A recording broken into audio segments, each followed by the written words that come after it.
Chapter 241, The Complaint Letter and Malfoy's Magical Ingenuity. Moody found himself in a predicament as a deluge of complaints from parents questioned his suitability as a teacher. While some level-headed wizards might appreciate the insights of an auror with extensive practical experience in defense against the dark arts, the parents of Hogwarts students felt differently. Particularly, those who had lived through Voldemort's reign were all too aware of the implications of the 3 unforgivable curses. Naturally, none wished to see their children end up in Azkaban. To these parents, Moody, once a legendary war hero and auror, now seemed like a senile old man, more buried in the past than grounded in the present. His erratic behavior, such as mistaking a trash can for an enemy, did little to assuage their concerns. Consequently, when reports of his teaching methods spread, a flood of complaint letters swiftly arrived at Hogwarts, piling up in Dumbledore's office to an overwhelming extent. "Alastair, you know I trust your expertise," Dumbledore said, attempting to offer some comfort as he picked up yet another letter, this one shrieking so loudly it made his ears ring. He glanced at Moody, whose expression was unreadable. Moody, ever the stoic auror, typically remained unfazed by external opinions. However, the current situation visibly irked him, prompting him to take a swig from his flask in frustration. His magical eye fixated on the envelope Dumbledore had discarded. "Don't bother with that one. It's soaked in babo tuber juice," he grumbled. Dumbledore, accustomed to such antics, set the envelope aside, adding to the growing mountain of complaints. It was clear that the discontent extended to the headmaster himself this time. Did some ill-intentioned individual orchestrate this? Moody paced the office, a mix of impatience and agitation in his demeanor. Dumbledore tried to soothe him. "Alastair, what's troubling you?" He was puzzled. Moody was not one to be easily disturbed. "Dumbledore, Moody began, only to trail off, muttering an apology. His unusual state of distress should have been a cause for concern, but Dumbledore was preoccupied with the continuous influx of letters. Opening another envelope, Dumbledore found it filled with repulsive slugs, a sight that no longer surprised him. He placed it on the desk, where it joined the rest of the unsavory pile. Meanwhile, in the corridor, John and several members of the Star Club discussed Moody's peculiar behavior. Heinrich shared his recent encounter, noting Moody's sudden return just as he was about to investigate a mysterious box. The box seemed to emanate a strange sound, as if from a deep well, but Moody's arrival prevented any further inspection. John pondered the situation. Is Moody's vigilance slipping? It seemed unlikely that Moody, known for his paranoia, would overlook Heinrich's intrusion. The ease with which Heinrich accessed the office was suspicious. Regardless, all signs pointed to the mysterious box. "We need to devise a plan to distract Moody," John concluded, eyeing Malfoy with a thoughtful gaze. Daphne, Heinrich, Cedric, and Fleur shared his contemplation. "What do you expect me to do?" Malfoy asked, genuinely puzzled. Fleur responded with sincerity. "Draco, in the short time we've been together, I've witnessed your remarkable abilities." Fleur truly admired Malfoy, though she was unaware of the extent of his actions. The entire school seemed oblivious to anyone he genuinely cared about, as he sowed discord wherever he went. As one of the top 3 competitors, Fleur considered herself among the strongest, especially in drawing ire, a crucial aspect of personal safety in the 3rd task. They had agreed that the opponent would not resort to cheating, and thus they would never rely on Malfoy's dubious methods. Malfoy was slightly taken aback by the praise, yet secretly pleased. "What ability?" he inquired. Fleur responded earnestly. "The ability to make people despise you." Malfoy was left speechless. He detested friends worse who overstepped boundaries. With a mix of surprise and irritation, he asked, "You're not suggesting I distract Moody, are you?" He sought support from his friends, turning to Daphne, who offered nothing but a silent, indifferent head tilt. This indifference stung Malfoy, prompting him to look at Cedric for reassurance. Cedric, with a hint of expectation, said, "You don't have to go all out. Just tone it down a bit." Malfoy couldn't hide his disbelief. "Are you being serious?" The thought of facing a legendary auror like Moody, known for his physical punishments, was daunting. His last hope rested on John, his best friend, who surely wouldn't dismiss him as the others had. "John, you don't find me annoying, do you?" Malfoy asked, hopeful for a different response. John pondered for a moment before deciding, "Draco, I'll relieve you of your duty to provoke Harry. For now, you can find other ways to interact with him." Malfoy felt a surge of resentment. Was he truly that bothersome? He had forgotten the incident in their first year when John had reprimanded him for his mean behavior. Fortunately, John's plan didn't involve a direct confrontation with Moody, but rather a strategy to indirectly draw him away by engaging with Harry in a peculiar manner. Despite Malfoy's usual lack of seriousness, he had made a valid point. The incident with the mermaid and the escalating tension between the Savior and Slytherin had made Moody overly protective of Harry. It seemed Moody was always on standby, ready to intervene and discipline the Slytherin students at a moment's notice.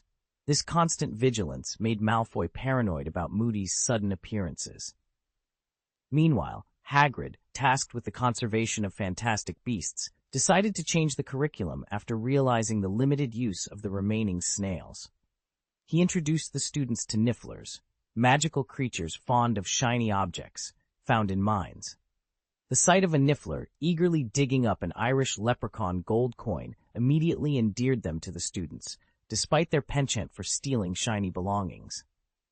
John observed a niffler attempting to snatch his ring and seized the opportunity to signal Malfoy for a friendly interaction with Harry.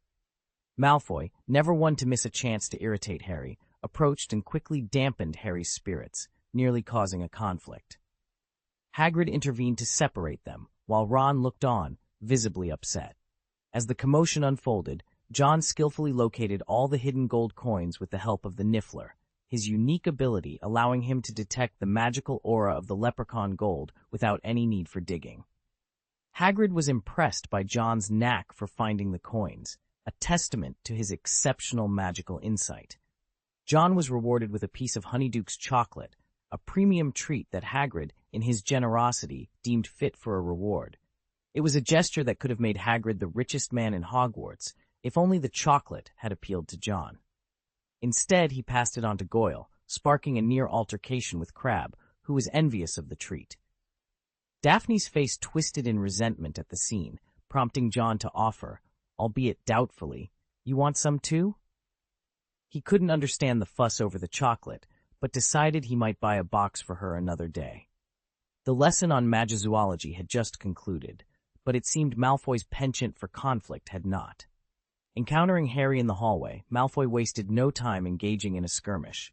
The fight quickly turned against Malfoy, especially with Hermione joining Harry's side. John, seizing the moment, dealt with Goyle, who was still distracted by the taste of the chocolate, signaling that it was time for them to intervene. Goyle and Crabbe, noticing Malfoy outnumbered, jumped into the fray.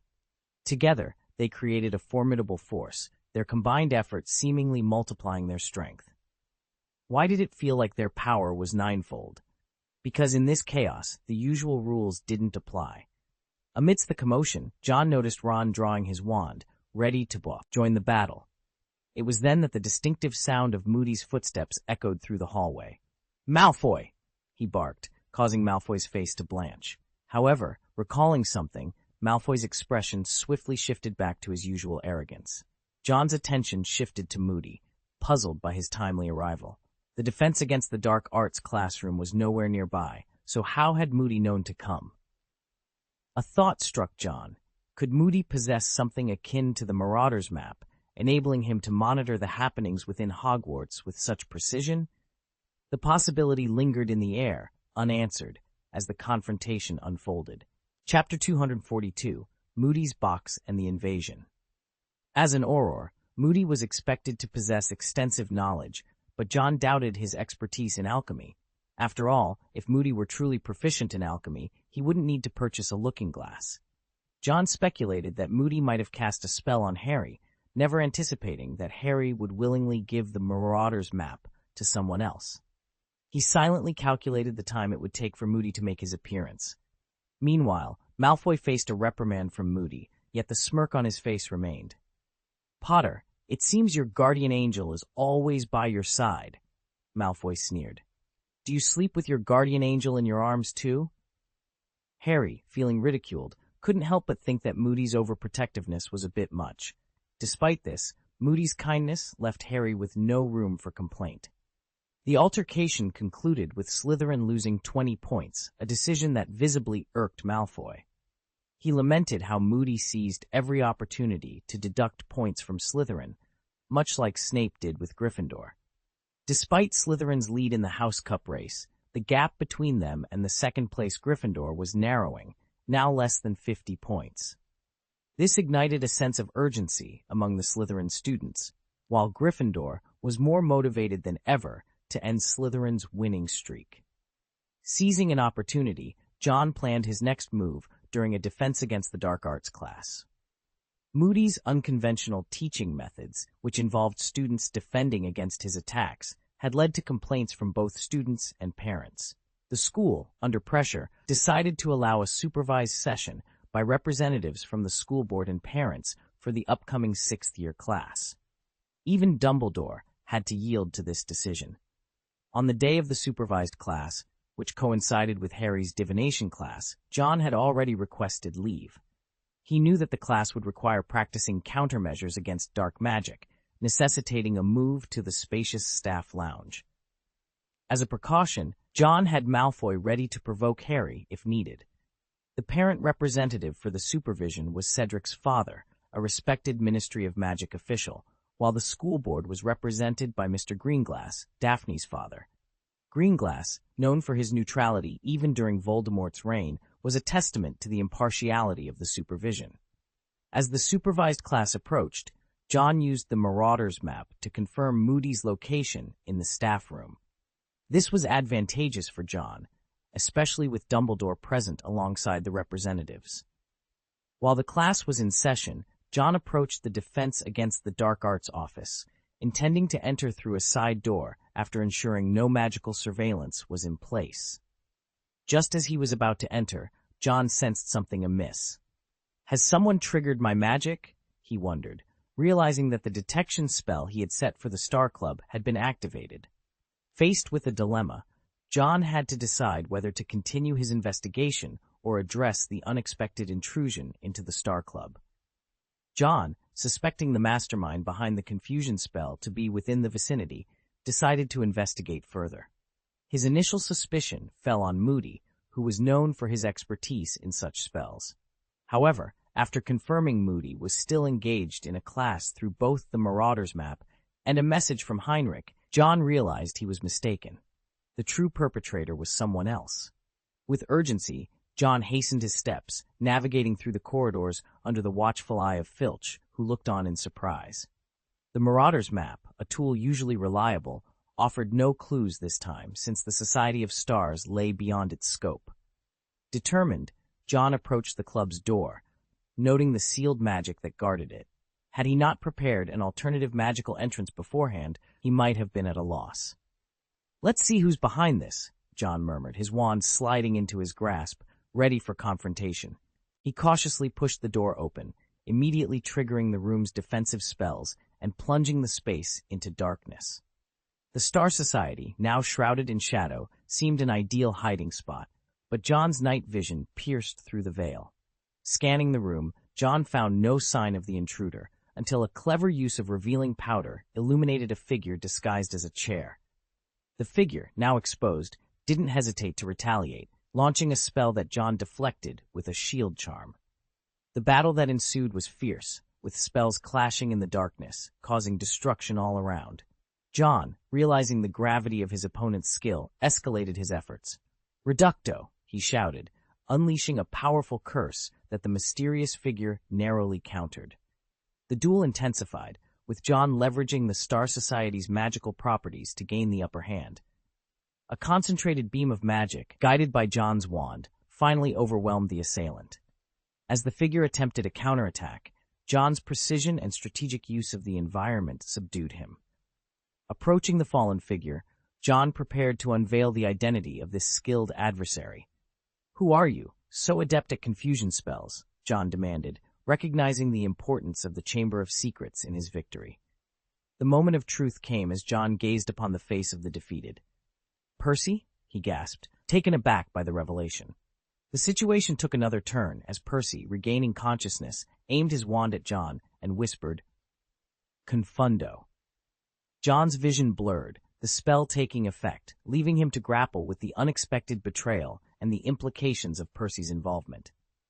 Biting the tip of his tongue to jolt himself awake, John witnessed a red light strike his body directly, propelling him backward.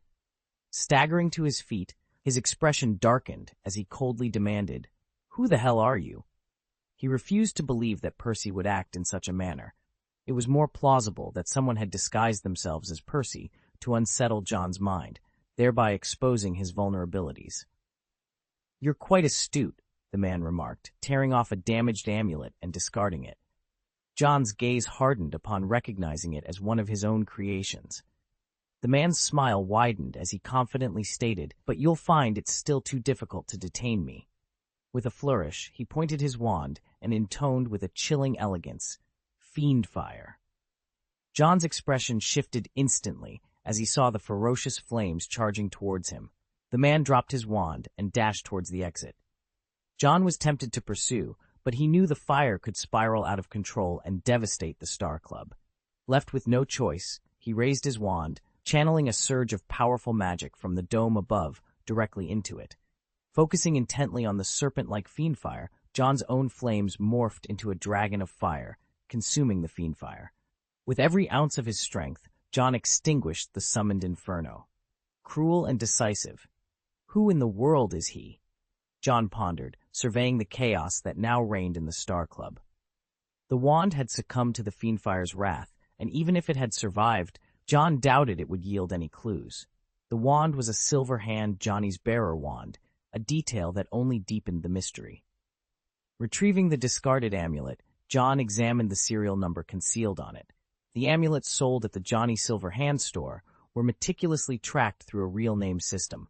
The only lead he had was to trace the owner of the amulet, a task that seemed daunting yet necessary. Chapter 243, The Third Task and the Incident. Rebuilding the Society of Stars was a significant expense, particularly due to the damage caused by fire. After class, Malfoy was eager to showcase his extraordinary abilities, but this time he managed to avoid being caught by Moody.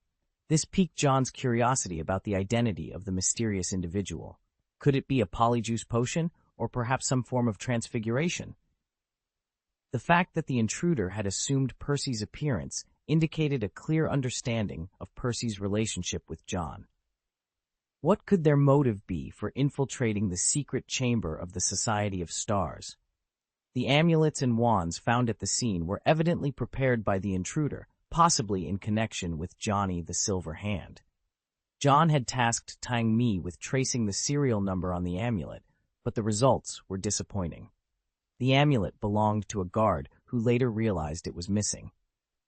The timing of the amulet's disappearance closely aligns with the attack on Barty Crouch Sr., John noted, furrowing his brow. There seemed to be a link between the two incidents. He recalled that the elder Crouch had survived an attack thanks to the amulet. Could the same person be responsible for attacking Crouch? If that were the case, Moody's involvement seemed less likely. Despite the holidays, Moody had not left the school grounds, a fact Heinrich could vouch for. If it wasn't Moody, then how did the intruder move in and out of the school so freely? To attack Crouch and then return to infiltrate the Society of Stars posed a significant mystery. John expressed his frustration. We didn't catch them this time, making it even more challenging for next time. All he could do was wait for the intruder to make another move, though it seemed unlikely to happen soon. He gathered the members of the Society of Stars and briefed them on the situation. Heinrich's eyes lit up at the mention of the intruder's disguise as Percy. It might be the work of a metamorph magus, he suggested. Heinrich's uncle was a metamorph magus, giving him insight into their abilities. Unlike animagi, metamorph magi could alter their appearance, but not transform into animals. Their changes were more superficial, affecting hair color and facial features. Even though Moody is less of a suspect now, we must remain vigilant, John advised. From now on, except for Percy, everyone should pair up. He organized the members into pairs, Cedric with Heinrich, Fleur with Daphne, and Neville with Malfoy. They were to stay in constant communication to ensure everyone's safety, especially with the final task of the Triwizard Tournament approaching. Since the intruder was aware of the Society of Stars, they might target it again. John inspected the amulets of all members, ensuring their safety before dismissing them. He then checked the trap he had set earlier. "They're injured, and it's serious," he concluded. The trap was designed to disrupt magical energy, forcing the intruder to abandon their wand due to depleted magical power. This level of resilience suggested the intruder possessed considerable magical strength, possibly at level 6, a feat typically only achievable by Hogwarts headmasters. With such formidable power, the list of suspects is short, John mused. The potential culprits either lacked motive or means to access Hogwarts. Fortunately, their injury means they're unlikely to reappear soon. With the Triwizard Tournament's third task approaching, we'll increase our vigilance, reducing their opportunities to strike. The third task was revealed to be a maze constructed on the Quidditch pitch. Competitors were to navigate through the maze to find the Goblet of Fire, facing numerous obstacles along the way. These challenges included magical creatures, with Hagrid seen transporting various entities into the maze. The first to overcome these hurdles and retrieve the goblet would be declared the champion. The maze was not only filled with physical obstacles, but also magical ones, adding to the complexity of the task. It was not only a test of skill, but also a game of strategy among the competitors.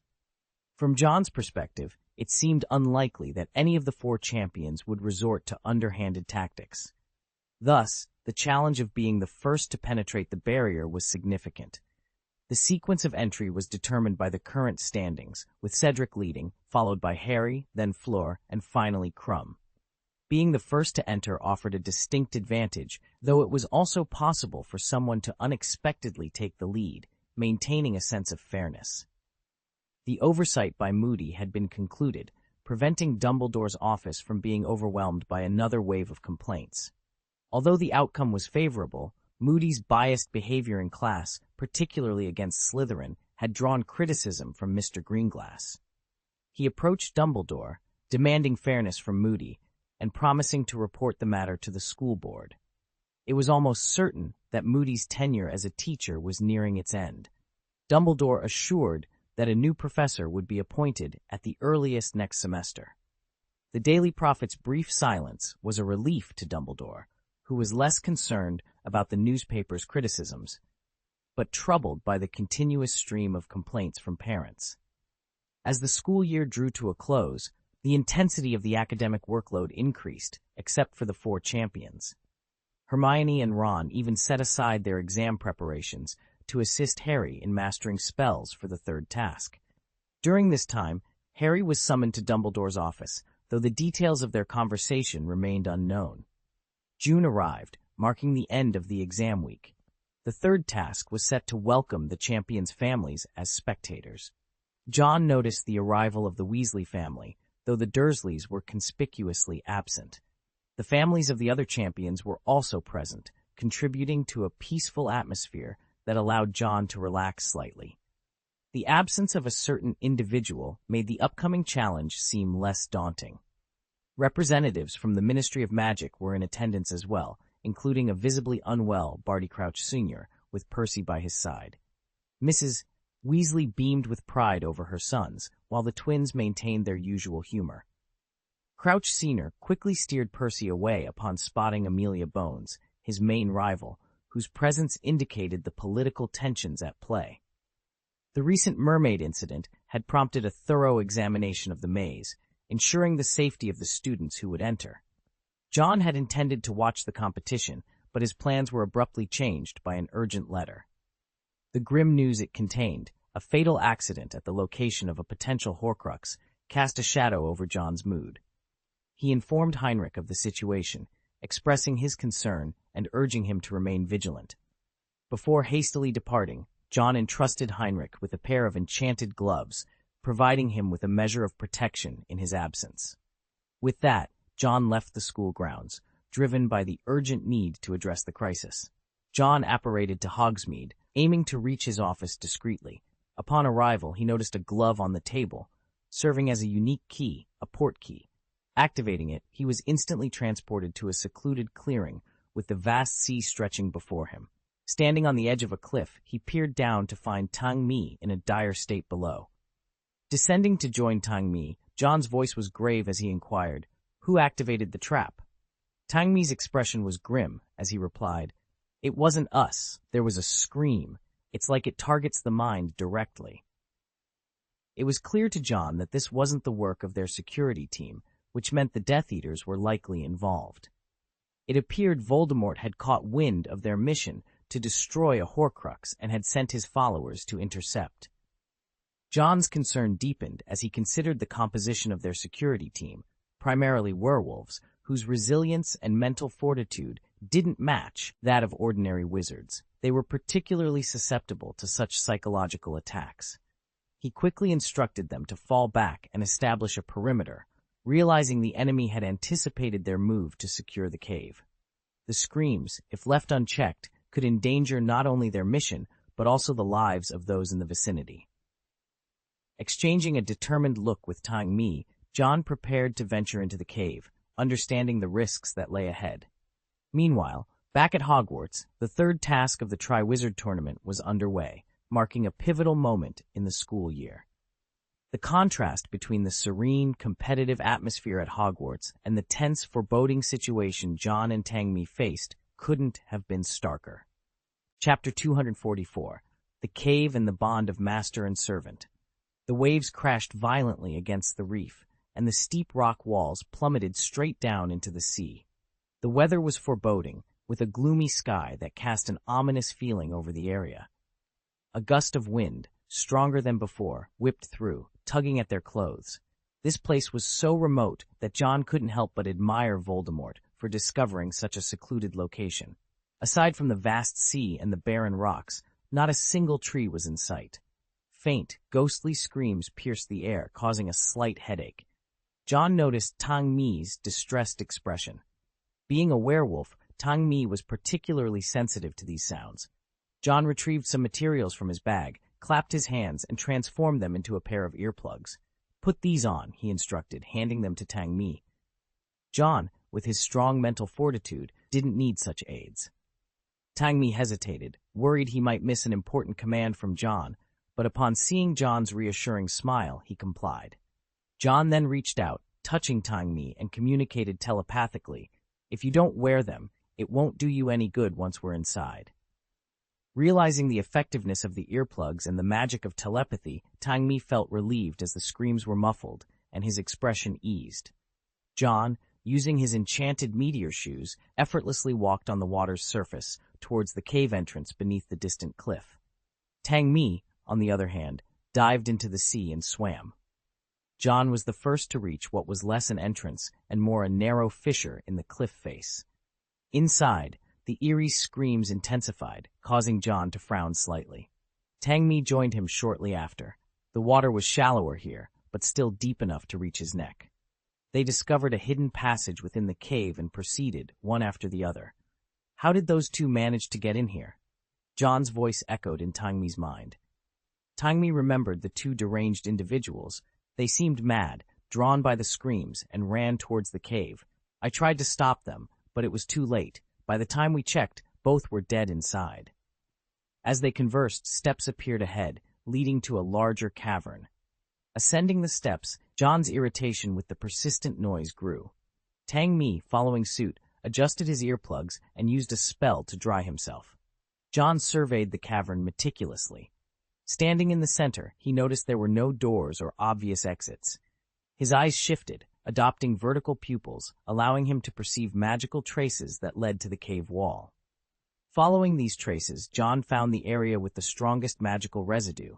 This must be the entrance, he concluded, running his fingers over the spot. "Where were the bodies found?" John inquired. Tang Mi nodded. They were already dead, and it seemed they had encountered something horrifying before their demise. It appears they were attacked. John, about to touch the cave wall again, remembered he had given his ring to Heinrich. He sensed the wall's craving. It must be blood, he deduced. Observing further, he instructed Tang Mi, "We need to place some blood on it." This mechanism required a blood sacrifice to activate. Tang Mi, understanding the gravity of the situation, drew a dagger from his robe and made a cut on his arm. His blood splattered against the cave wall, clinging to it. John was not fond of using blood for magical purposes. In the wizarding world, employing human body materials could unlock potent and sometimes unforeseen magic. Nonetheless, they were prepared for whatever secrets this place held. To ensure safety, Tangmi decided to donate blood. As the blood touched the cave wall, a dazzling white arch appeared, and the blood vanished, revealing a doorway that led into darkness. John gently held Tangmi's injured arm, and with a mere touch, the wound disappeared as if it were merely paint being erased. The attacker must still be inside and in good condition, John stated before stepping into the shadowy entrance. Tangmi, following closely, was plagued by endless screams, causing him to question his sanity. "Here I am, Tommy Shelby," a voice taunted. "Who's there?" Tangmi shouted, panic edging his voice. John halted and with a serious expression pressed his hand against Tangmi's forehead. Activating a spell, he expelled the intrusive voice. Tangmi, now realizing his earlier panic, stammered an apology. "Shh!" John hushed him, listening intently for any signs of danger. After a moment, he spoke with calm authority. "Our unseen host wishes us harm." With a swift motion, John conjured a ball of light at his wand's tip and launched it forward. The light exploded like a flash bomb, briefly illuminating ghostly figures in its wake. Without waiting for instructions, Tangmi unleashed a barrage of spells from his wand, vanquishing the shadowy figure. "It's a yin corpse," Tangmi observed, his voice grave. They found themselves on the edge of a vast black lake that stretched into the darkness, its surface mirror smooth and seemingly endless. The cave's ceiling was lost to the shadows above. The yin corpses, they realized, had emerged from the lake, their screams now silenced by defeat. With night vision aiding his sight, John scanned the surroundings while Tangmi, wand lit, remained on high alert. "There's an anti-apparition charm in place, and I see a green light in the distance," John noted, his gaze fixed on something beyond the lake's expanse. Following the shoreline, they reached a point where John seemed to see something invisible to others. He felt along the cave wall until his hands found what they were searching for. With a surge of magic, a thick green copper chain rose from the lake's depths. John tapped the chain with his wand, causing it to pile up on the shore. A small boat, summoned by his magic, emerged from the water. "It appears only one can cross at a time," John deduced, noting the boat's size and the magic required to summon it. Aware of unseen dangers, John instructed, "Go ahead first. Keep an eye out for the corpses beneath the water, and don't remove your earplugs." Tangmi boarded the boat, which slowly made its way toward the green light at the lake's center. John remained vigilant, his eyes scanning the dark waters. A face, pale as marble, briefly surfaced, a testament to the enemy's cunning. As the boat reached the island at the lake's center, John followed, his magic propelling him across the water. The lake, he realized, was a graveyard of sorts, with countless ghostly corpses submerged below, a defense mechanism likely created by Voldemort through mass murder. The eerie black water contrasted sharply with the green light and the glow from Tangmi's wand. Upon reaching the island, they approached a stone basin at its heart, emitting a green light. Inside, an emerald green liquid swirled, hinting at the presence of a Horcrux. John stood before a cauldron, its contents glowing with a phosphorescent emerald hue. He reached out, attempting to touch the mysterious potion, but halted before his fingers could make contact. Could the Horcrux be hidden here? He pondered aloud, his gaze fixed on the luminescent liquid. Despite his efforts, employing a variety of spells to extract the potion proved futile. Not even the most basic draining charm had any effect. In a bid to remove the liquid, he conjured a bowl, hoping to scoop it out, but to no avail. Voldemort seems to have a penchant for theatrics, John mused, recalling the blood sacrifice required at the entrance, which also involved an emerald green liquid. It appeared that these obstacles were not designed to be lethal outright. Instead, Voldemort preferred to torment his adversaries, watching them spiral into despair. "How amusing," John remarked dryly. Despite his numerous attempts, the potion remained untouched, resistant to magical manipulation, impervious to being scooped or drained, even by the vanishing charm. "It seems you can't alter its essence by conventional means. Are you considering drinking it?" Joe N pondered, his expression one of distaste. The flavor was the least of his concerns. The real worry was the potentially dire consequences of consuming the potion. Turning to Tangmi, John's expression softened into a sigh. Tang Mi, I regret bringing you into this. Anyone else would have been a better choice. With only the two of them present, it was clear who would have to face the ordeal of drinking the potion.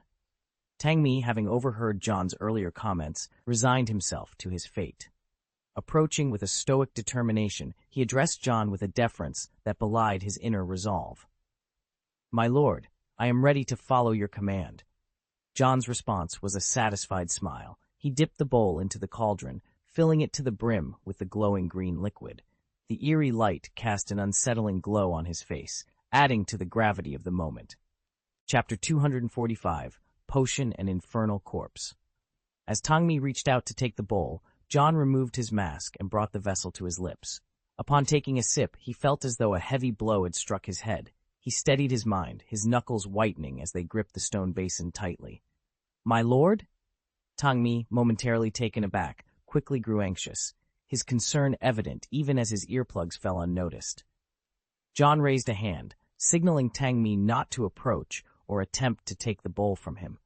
His voice was hoarse as he spoke. Tang Mi, remember your words. Confused and agitated, Tang Mi protested. Master, let me drink it. You should let me. His voice broke with emotion, betraying his usual composure. What if something happens to you? John fixed his gaze on Tang Mi, striving to mask his emotions. If it were anyone else, I would have let them drink without a second thought, he admitted. But you must be cautious. That's an order. John's heart weighed heavily with the decision.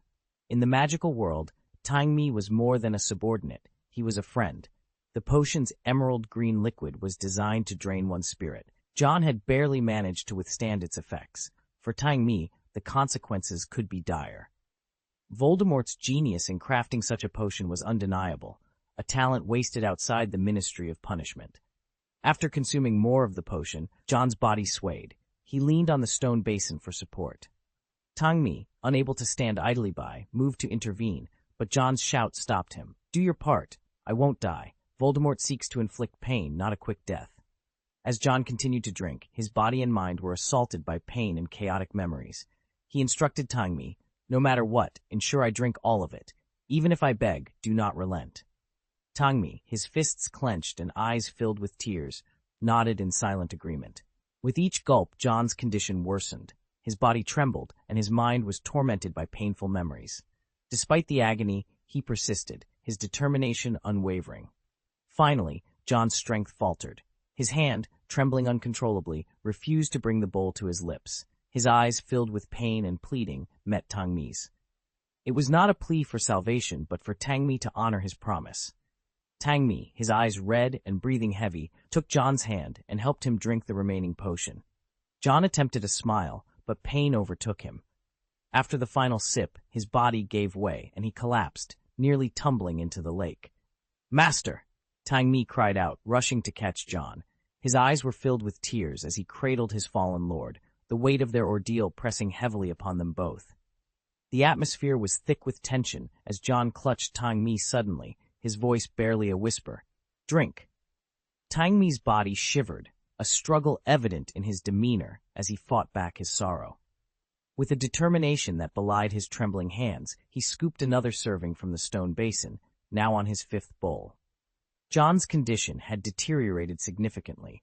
He had nearly lost the ability to speak. His body convulsed uncontrollably, and he seemed oblivious to the cuts on his fingers from the jagged stones.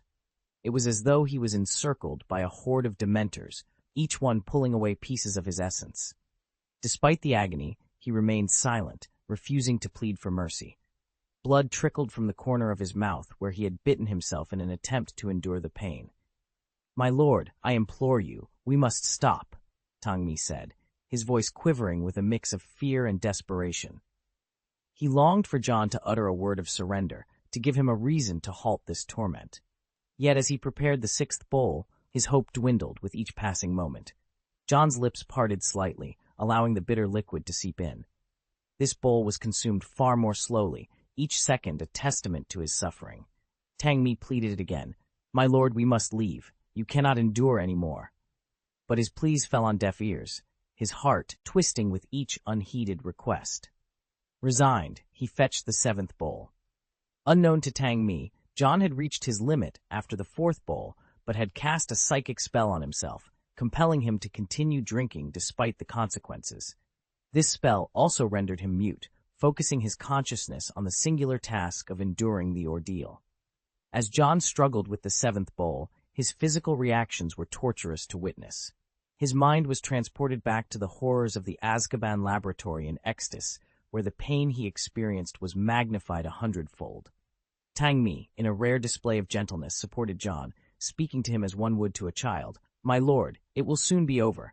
Just a little longer. Please hold on." Tang Mi, fighting against his own despair, knew he could not let John's sacrifice be in vain. Despite his trembling hands, he forced himself to remain steady, biting into his own arm to quell the shaking. With determination, he prepared the eighth bowl, the liquid in the basin nearly depleted. When John refused to open his mouth for the ninth bowl, panic set in. Tang Mi, desperate, forced John's mouth open, injuring his own fingers in the process. Despite the pain and sweat dripping down his face, Tang Mi persisted, preparing the ninth bowl. John's scream pierced the air, a raw, agonizing sound that tore at Tang Mi's heart. "Let me. Don't leave." John's plea was a clear sign of his crumbling resolve. Tang Mi, with a heavy heart, prepared the final bowls, his actions mechanical as he focused on the task at hand. With each subsequent bowl, John's life force ebbed away, his body growing still until he lay motionless after the last drop was consumed. Tang Mi, panic-stricken, called out to John, attempting to revive him with spells. "Enervate, revitalization, recover quickly." But despite his efforts, John remained unresponsive, leaving Tang Mi engulfed in fear for his friend's life. Tang Mi's patience had reached its limit. "Grown-ups," he shouted, his voice filled with desperation and fear. At that critical moment, by the edge of the Black Lake, a chilling scene unfolded. A pale, lifeless hand emerged from the murky waters, clutching at John's foot, threatening to pull him into the depths. Tang Mi, upon noticing this terrifying sight, frantically waved his wand, casting spells in a desperate attempt to fend off the corpse that was trying to drag his friend down. His eyes were filled with a fiery determination, yet a sense of hopelessness crept in as more specters appeared, seemingly endless and invincible. While Tang Mi was preoccupied with battling the ghastly figure in the lake, a small mouse, previously unnoticed on the island's central landmass, seized the moment to scurry towards a stone basin. The basin, which once held a potion of emerald green, now contained nothing but a golden locket resting at the bottom. The mouse, with a gleam of triumph in its beady eyes, carefully picked up the locket. It then turned its gaze towards John, who lay motionless, and a flicker of hatred passed through its eyes. Just as the situation seemed most dire, with the corpse about to drag both Tang Mi and John into the lake's abyss, the mouse took one last look. In that instant, the unexpected happened. John, who had appeared lifeless, suddenly opened his eyes. At that moment, the mouse's fur stood on end, a sign of its shock and fear. This turn of events hinted at a deeper mystery and a battle far from over. Tang Mi's relentless defense against the dark forces and the mouse's secretive actions suggested that the fight for survival was intertwined with hidden agendas and ancient secrets waiting to be uncovered. Chapter 246, The Maze and the Vortex. The third event of the Triwizard Tournament was about to commence. Hagrid, Moody, McGonagall, Flitwick, and the other professors entered the venue to conduct a thorough inspection. They ensured there were no hidden dangers, such as ambushes or wild creatures lurking. Even the Goblet of Fire underwent a check before the champions were allowed to enter. "Where's John?" Daphne inquired, her gaze not on John, but trailing behind Heinrich. "He had to attend to something," Heinrich replied, his eyes scanning the maze beneath the stands. "He advised us to stay alert." Sensing that John's absence was not without reason, Daphne pressed, "Does John suspect something might happen?" "Possibly," Heinrich responded ambiguously, their position near the entrance providing a strategic vantage point. Summoned by Ludo Bagman, the four champions made their way into the stadium. The professors, identifiable by the red stars on their caps, with Hagrid's adorning the back of his terry vest, were ready to patrol the maze's perimeter. Professor McGonagall briefed the champions. "We will be patrolling outside the maze. Should you encounter any difficulties and require rescue, send red sparks into the sky, and someone will come to your aid. Do you understand? Having learned from the challenges faced during the mermaid task, the organizers had enhanced the safety measures for the champions. The champions nodded in understanding. "Good luck, Harry," Hagrid whispered, though he felt his voice might have been too soft for the others to hear. Fleur, feeling a bit slighted, nudged Cedric with her elbow and voiced her dissatisfaction. "It seems whether you're a Hogwarts student or not, no one really talks to you." During her time at Hogwarts, she had come to understand the complaints of Slytherin about the professor's favoritism. It appears Cedric is treated like an outsider, she thought. Cedric could only offer a wry smile and signaled Fleur to let it go with a glance. Hagrid, realizing his oversight and feeling embarrassed, especially since he wasn't as acquainted with Cedric, awkwardly greeted him after the fact. Harry, overhearing Fleur's comment, felt a twinge of discomfort even though it wasn't directed at him. Hagrid quickly excused himself and Moody approached Harry, gruffly congratulating him. "You've done well, Harry." Leaning in, Moody whispered, "You're in top form. It's clear you've been studying hard," and gave Harry an encouraging wink. Harry nodded earnestly. "Thank you for the encouragement, Professor Moody." Moody, in high spirits, patted Harry on the shoulder and then, after a slight hesitation, patted his head, a gesture that left Harry feeling somewhat uneasy. Professor McGonagall approached, her expression stern. "Professor Moody, we need to proceed with our patrol." "See you later, Harry." Moody waved as he departed, and Fleur rolled her eyes once more. Ludo Bagman, amplifying his voice with a spell, announced, "Ladies and gentlemen, the final match of the Triwizard Tournament is about to begin." He proceeded to announce the scores, with Hogwarts champions ranking prominently, eliciting applause from the crowd. However, Karkaroff and Madame Maxime's expressions were less than pleased, their applause forced. Heinrich, having observed Moody's interaction with Harry, a hint of suspicion in his eyes, turned to Daphne and cautioned, "Be vigilant." Surprised, Daphne watched Heinrich's departing figure and asked, "Where are you going?" "I need to verify something," Heinrich stated, leaving towards the stadium's exit.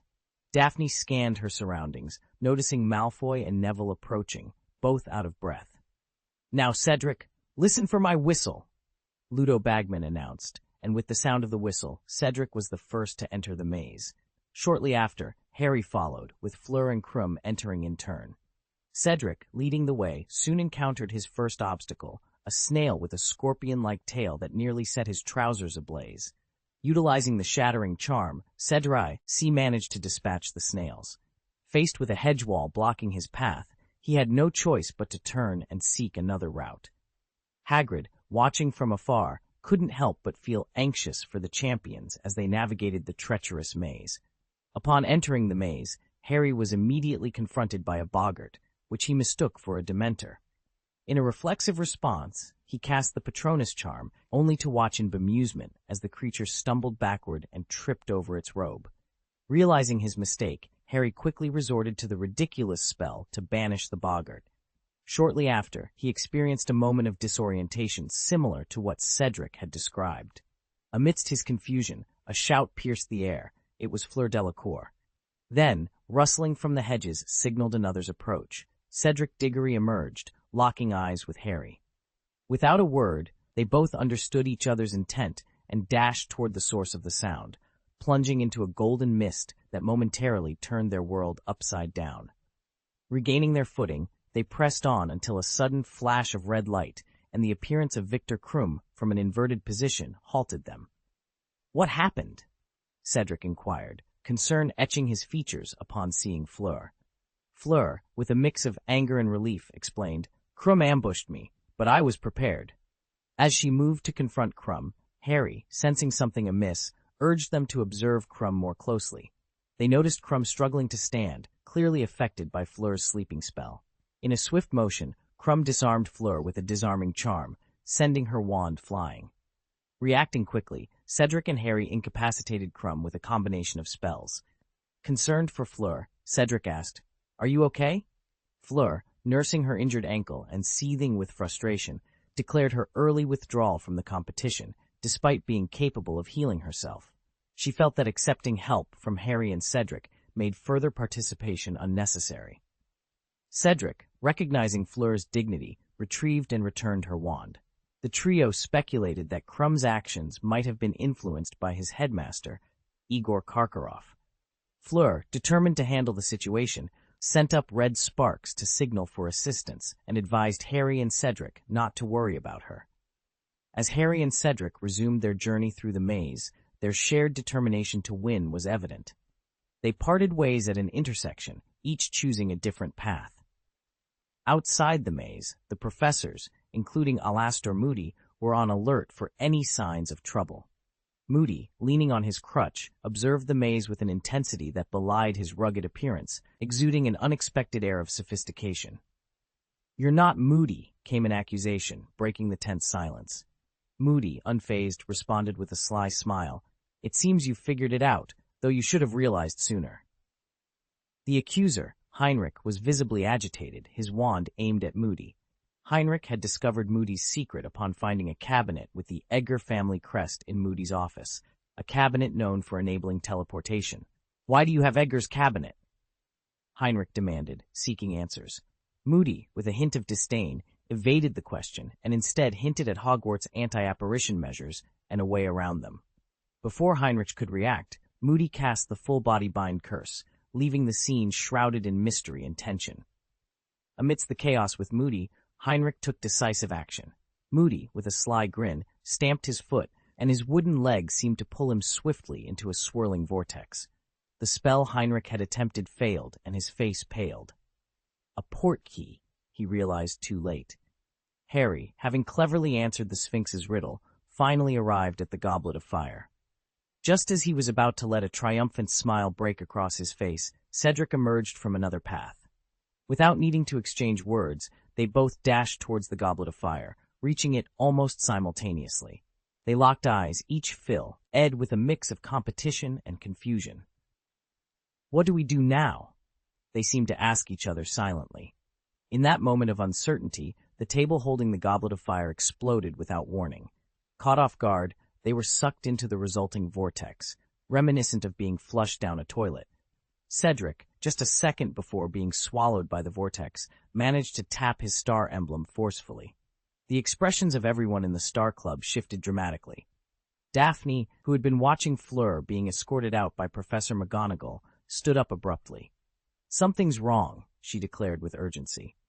Harry and Cedric landed hard on the ground, barely managing to stay upright, still clutching the Goblet of Fire. Confusion was mirrored in their eyes as they took in their surroundings. "It seems we're in a cemetery," Cedric observed gravely. "That table was a portkey, and it was meant for a one-time use." Harry, still trying to grasp the situation, asked, "So what do we do now?" Before Cedric could respond, Harry tensed. "Someone's here." Cedric, with a sense of urgency, silently tapped his star badge and whispered an incantation. A shadowy figure emerged in the distance, holding something ominous. A chilling, venomous voice echoed, "Kill anyone who interferes." A blinding green light flashed towards them.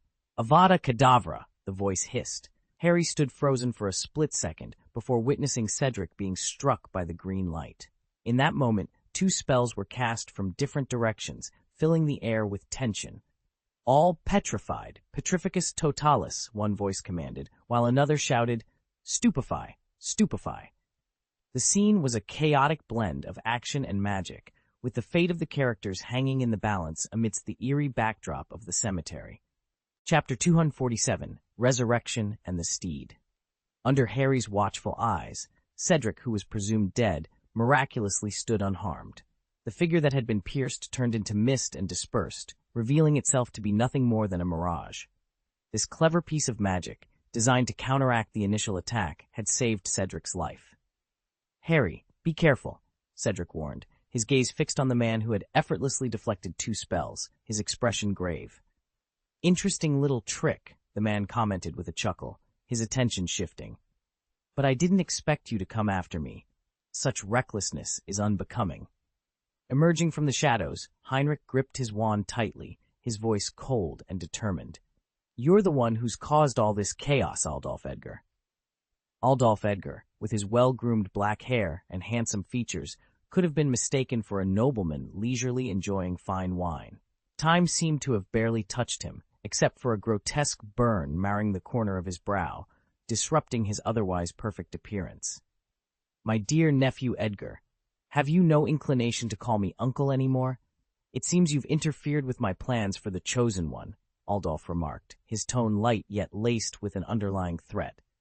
"You were supposed to have died in that fire, along with many Death Eaters," Heinrich accused. Aldolf shrugged nonchalantly. "Your father was far more insightful than you. He never truly believed I would perish so easily." He spoke of his brother Altdorf with a fleeting softness in his eyes. "He still maintains my wine cellar, untouched, along with my favorite bottles. As for the fire, yes, it was real, as were the deaths of those Death Eaters. I convinced those fools that seizing this place would grant them leverage in negotiations with the Ministry of Magic. They believed it," Aldolf explained, his voice cold and sharp as an icicle, poised to strike. "Those imbeciles served their purpose well in facilitating my escape."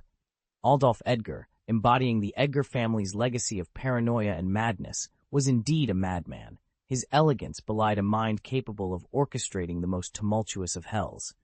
Harry, listening to this revelation, couldn't help but see Aldolf as a deranged lunatic. "How did you manipulate the maze?" Harry inquired, puzzled by the oversight of the professors. Aldolf regarded Harry with a curious gaze.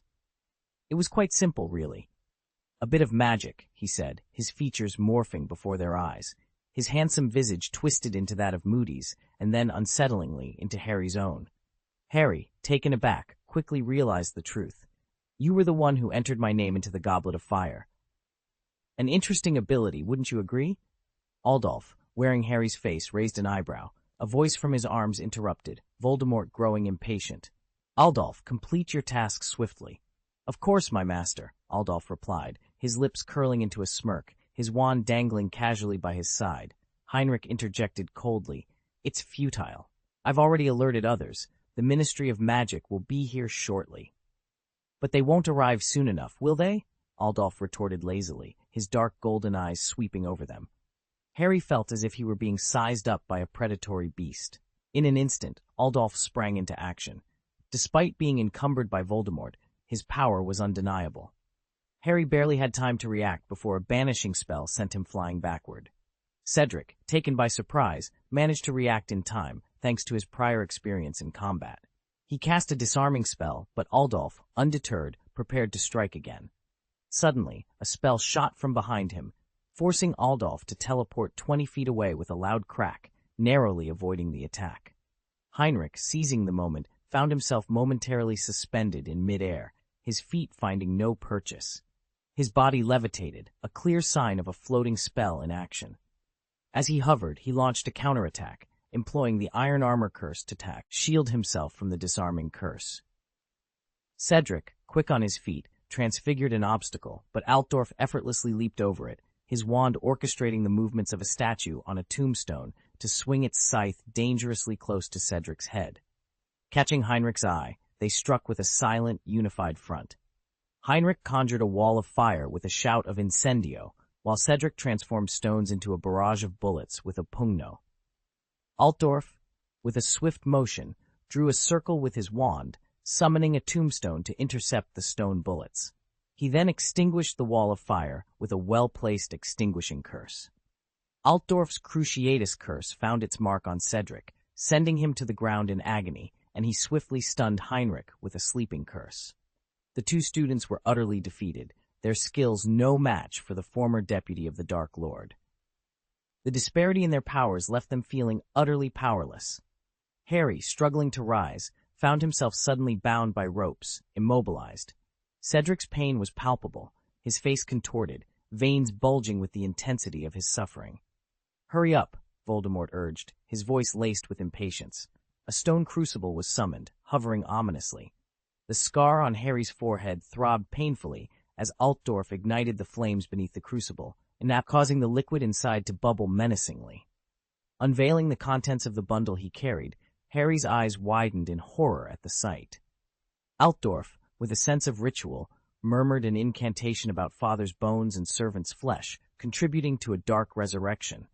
He callously severed his left ring finger, dropping it into the cauldron, the potion within turning a sinister red, casting a bright light that blinded Harry momentarily. Altdorf, unfazed by his own actions, continued his dark ceremony. "The blood of your enemy, compelled to donate, may revive your enemy," he declared, as he forcibly took Harry's blood and added it to the cauldron, which then erupted in a blinding white light. After completing the ritual, Altdorf revealed the dark mark on his arm, which turned black, signaling the culmination of the spell.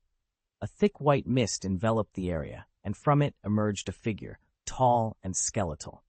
Altdorf, with reverence, dressed the figure in a robe and knelt before him, proclaiming, "My master, you are finally back."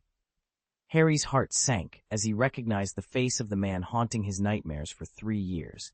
Paler than a ghost, with red eyes and a snake-like flat nose, it was Voldemort, reborn. Voldemort's rare smile was directed at Altdorf, acknowledging his loyalty. Altdorf's mention of his nephew's connection to Hogwarts hinted at a deeper plot. Voldemort, eager to rally his followers, expressed dissatisfaction with their slow response. Resorting to the dark arts, he prepared to summon them, demonstrating the depths of his villainy. Escape was imminent. "Harry Potter, you stand upon the bones of my father," Voldemort hissed, his voice a soft, venomous whisper. "He was a muggle and a fool, much like your own mother." His sentence was abruptly cut off by a sound.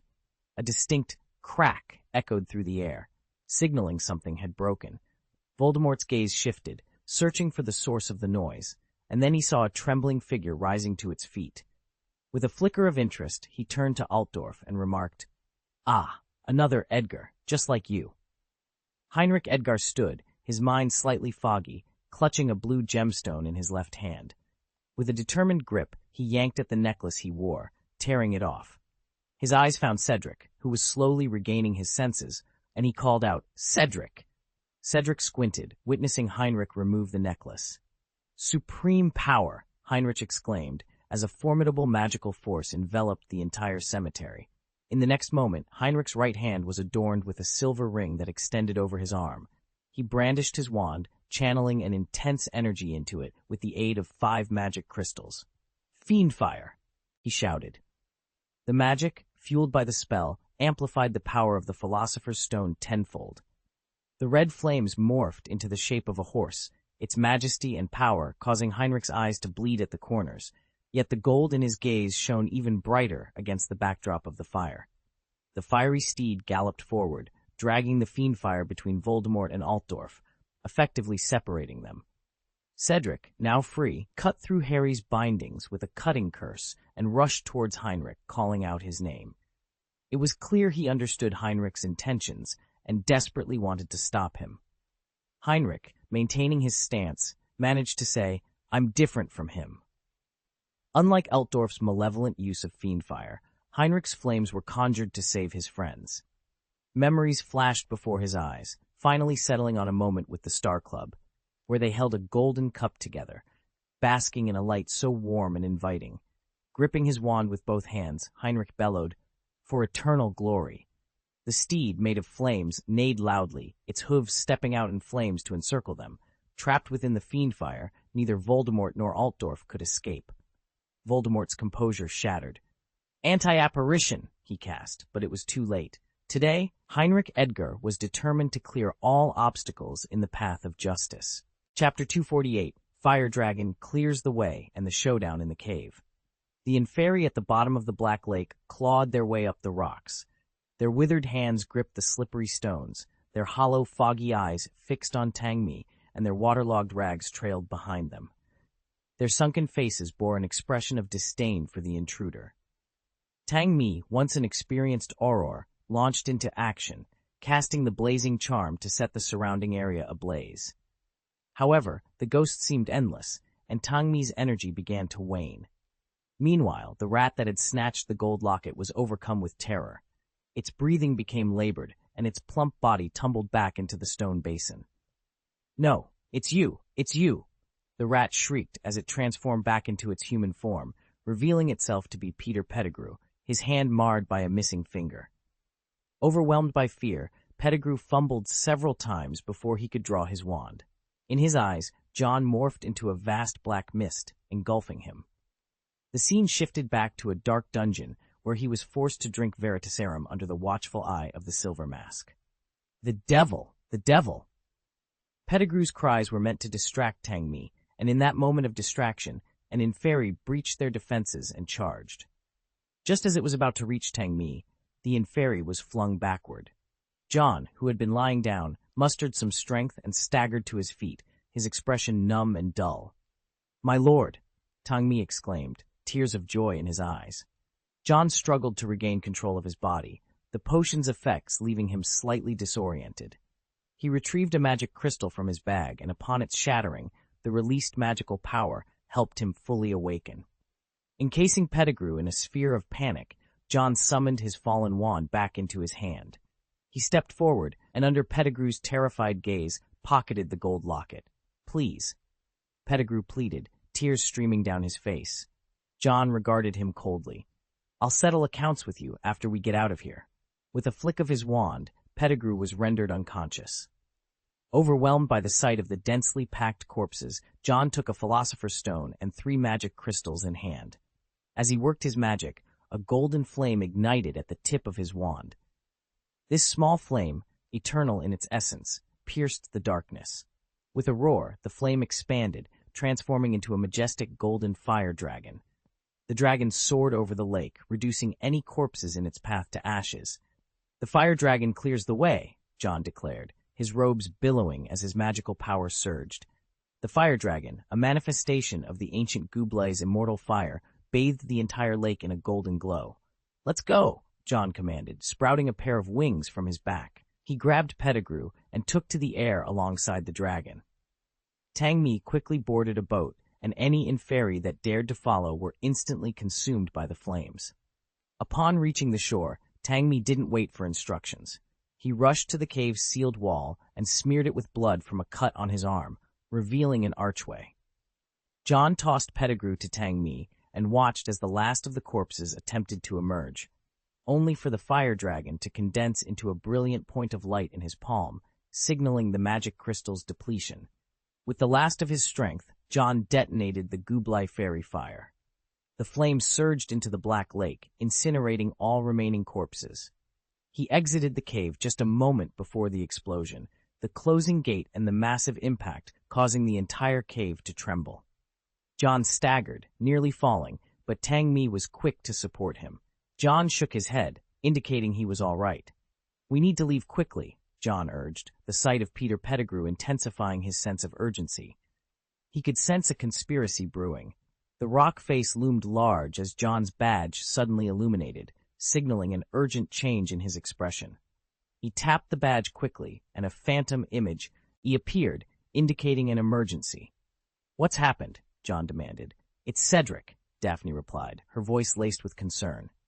"In the maze, Crumb attacked me, and then Cedric and Harry Potter were locked in a final duel," Fleur added, her tone reflecting the gravity of the situation.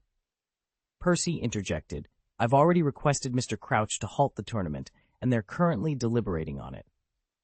With the situation hastily explained, John pieced together that a crisis had unfolded within the maze. He removed the badge, holding it in his palm, and through his magical perception, he noted that, aside from himself, the 5 stars indicating his allies were converging towards Hogwarts. 2 others were isolated elsewhere.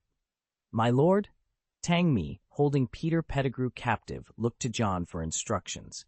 With a stern expression, John commanded, "Summon all the security teams near the cave."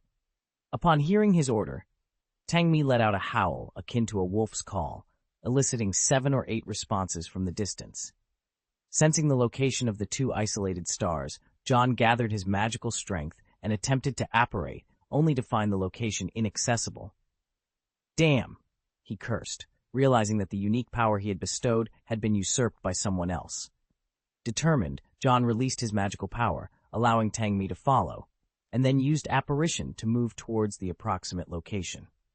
The security guards followed suit, using apparition to keep pace.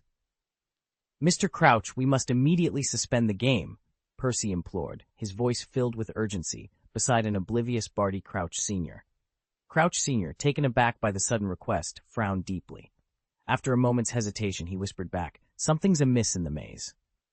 Realizing the gravity of the situation, Crouch Sr. couldn't remain idle. He promptly approached Ludo Bagman, requesting a halt to the tournament. Bagman, caught in a difficult position, hesitated, as the decision wasn't his alone to make. After confirming the situation with Percy once more, Crouch Sr. decided to trust the young man he had high hopes for. He turned to seek the agreement of the heads of the 3 participating schools to suspend the tournament. Amelia Bones, sensing the unfolding crisis, frowned and joined Crouch Sr. in his search for the officiating team. Daphne, having just finished relaying the emergency to John, was visibly anxious. Draco Malfoy, unable to remain passive, suggested, "Let's go straight in." "No, we'll be intercepted," Daphne countered, halting him. "Where's Heinrich?" Neville inquired, concern evident in his voice. "He's already left," Daphne informed them. Fleur, rushing to the stands, observed Dumbledore responding to Crouch Sr.'s concerns by dispatching Professor Flitwick to investigate. While Flitwick noticed nothing amiss, Professor McGonagall realized that Alastor Moody was missing. Hagrid returned with alarming news. "The Goblet of Fire is gone. Someone's taken it." The theft of the goblet indicated a bid for the championship, yet no one had emerged from the maze, signaling to all that a dire event had transpired. Dumbledore, recognizing the urgency, immediately terminated the tournament, leading a search around the maze. They eventually stumbled upon Moody's prosthetic leg, prompting Dumbledore to gravely announce, "This is a special portkey." Unbeknownst to the spectators, Johnny Silverhand had discreetly made his way down at some point. In the cemetery, the situation escalated. The Scarlet Steed, Fiercefire, grew increasingly unruly. Cedric, struggling to maintain control, yelled, "Heinrich, this will backlash against you." "Leave, Cedric," Heinrich insisted, blood trickling from the corner of his mouth as he focused on the 2 trapped individuals, his wand igniting with flames. Harry, having been rescued, arrived to witness the harrowing scene. Beside the steed, a massive fire snake emerged, nearly decapitating the horse with a single bite. Heinrich, overwhelmed, coughed up blood and hoarsely ordered, "Leave quickly." Cedric, refusing to abandon his friend, brandished his wand and declared, "I will not leave my friend behind." Harry, witnessing the terrifying fire snake, tightened his grip on his wand, prepared to stand by Cedric and Heinrich in the face of danger. His magical power surged as the steed beneath him kicked at the fiery serpent. Suddenly, the ground ahead crumbled away, revealing a figure with a sinister expression. Upon seeing this person, Harry felt a chill run down his spine, as if he could hear his mother's wails echoing in his ears. Voldemort, with a flick of his wand, unleashed a jet of green light.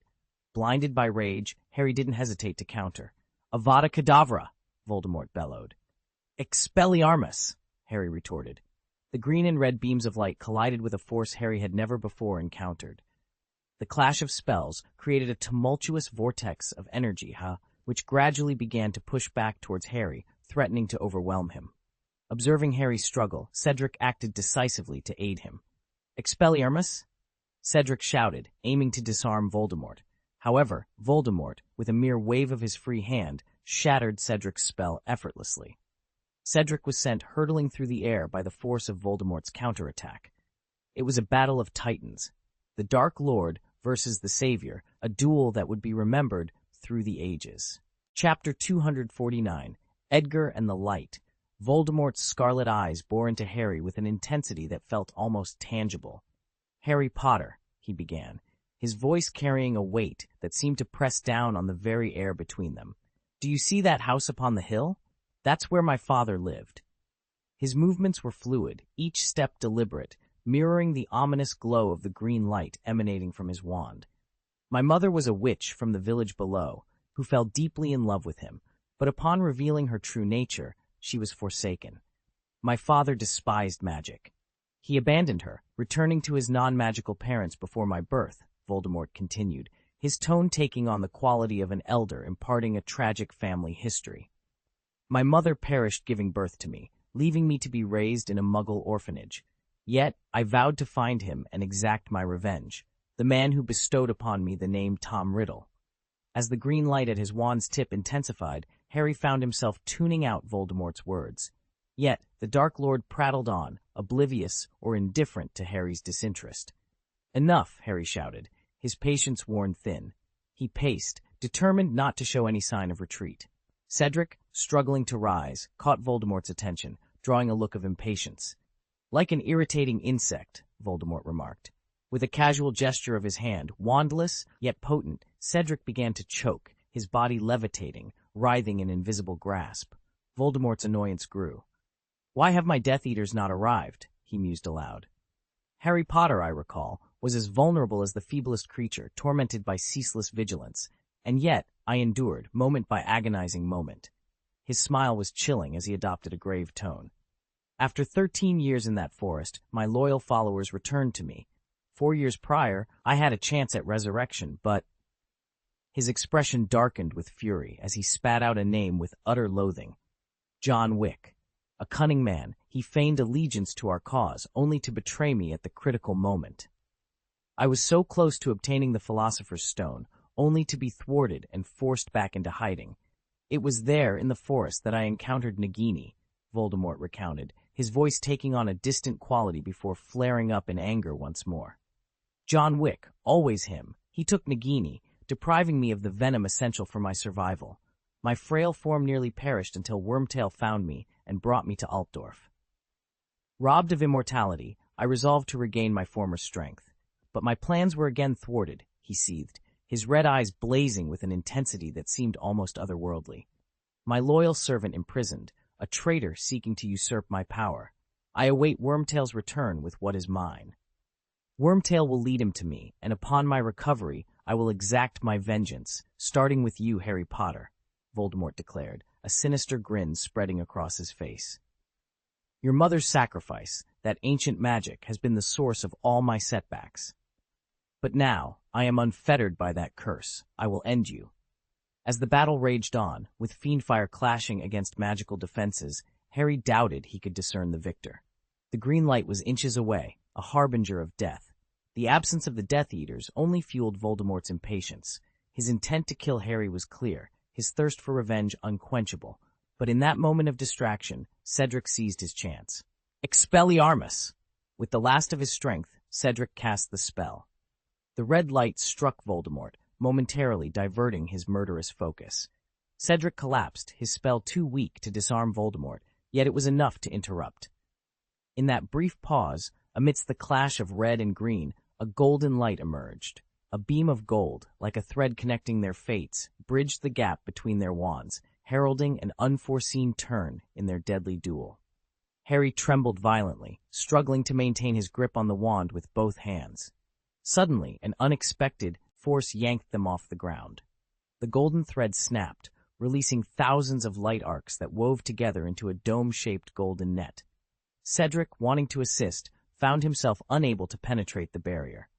Within the golden net, a melody reminiscent of fairy music filled the air. It was the song of a phoenix. The song resonated within Harry, whispering encouragement in his ear, urging him not to let go.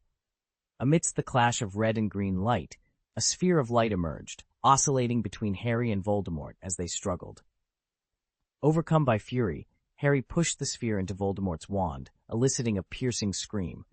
Voldemort's red eyes widened in shock as the spirits of those he had killed emerged from his wand as apparitions, rallying by Harry's side, imploring him to hold on. Among them, Harry recognized his parents, offering silent support. Outside the immediate chaos, a confrontation unfolded between Heinrich and his uncle, Altdorf. The latter, emerging from a path cleared by a fire serpent, attempted to control fiendfire with his wand. Despite his singed hair and evident embarrassment, Altdorf tried to persuade Heinrich to join the Death Eaters, claiming they were family and suggesting that Heinrich's fate was to remain in darkness.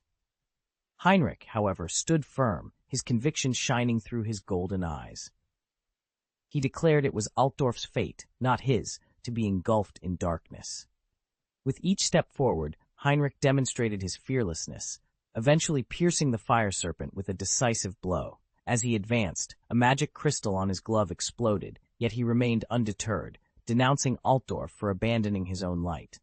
Altdorf, taken aback by Heinrich's resolve and suffering from a relapse of an old injury, found himself unable to control the fiendfire.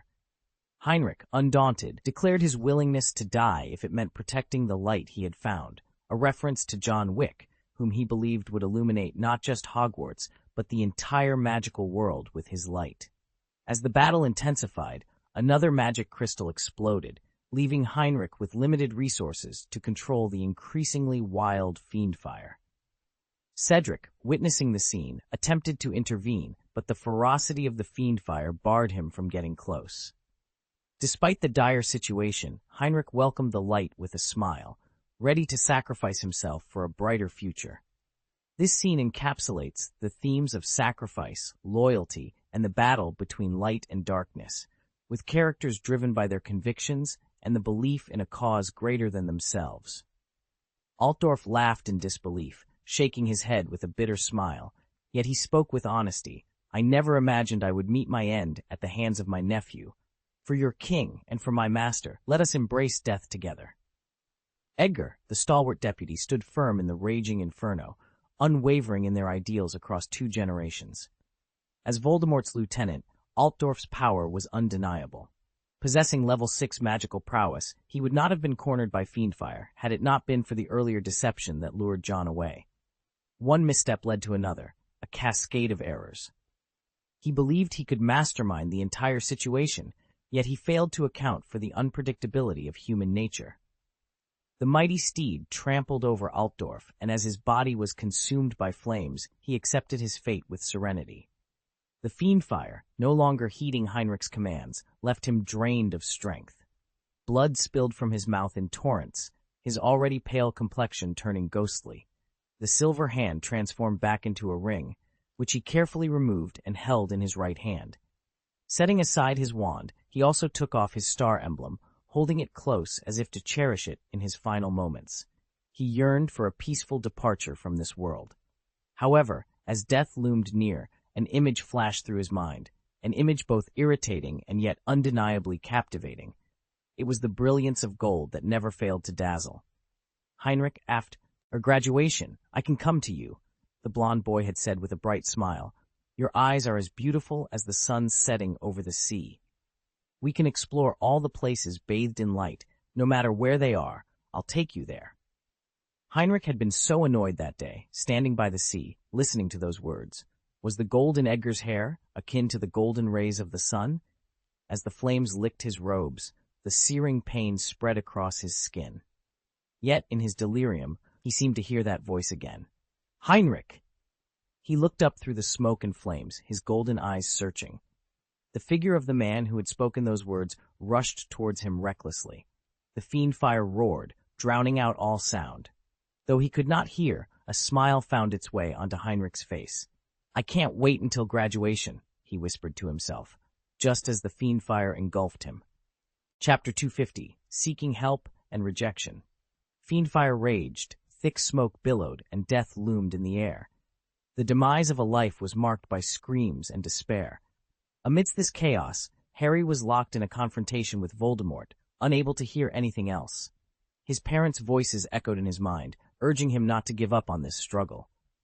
Is he truly a wizard? Questioned an old man emerging from Voldemort's wand, his presence a testament to the dark wizard's past victims.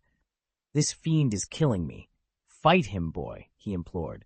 Another spectral figure, a woman, appeared, and upon seeing Harry, she cried out, Don't let him defeat you, Harry. Fight back. Don't let him take your life. We can only linger for a brief moment once the connection is severed, but we'll buy you time. Escape quickly, they advised. No, I can't, Harry thought, feeling trapped. Without knowledge of the apparition charm, and with the portkey being a one-time use, escape seemed impossible. Once the connection was broken, he feared death was inevitable.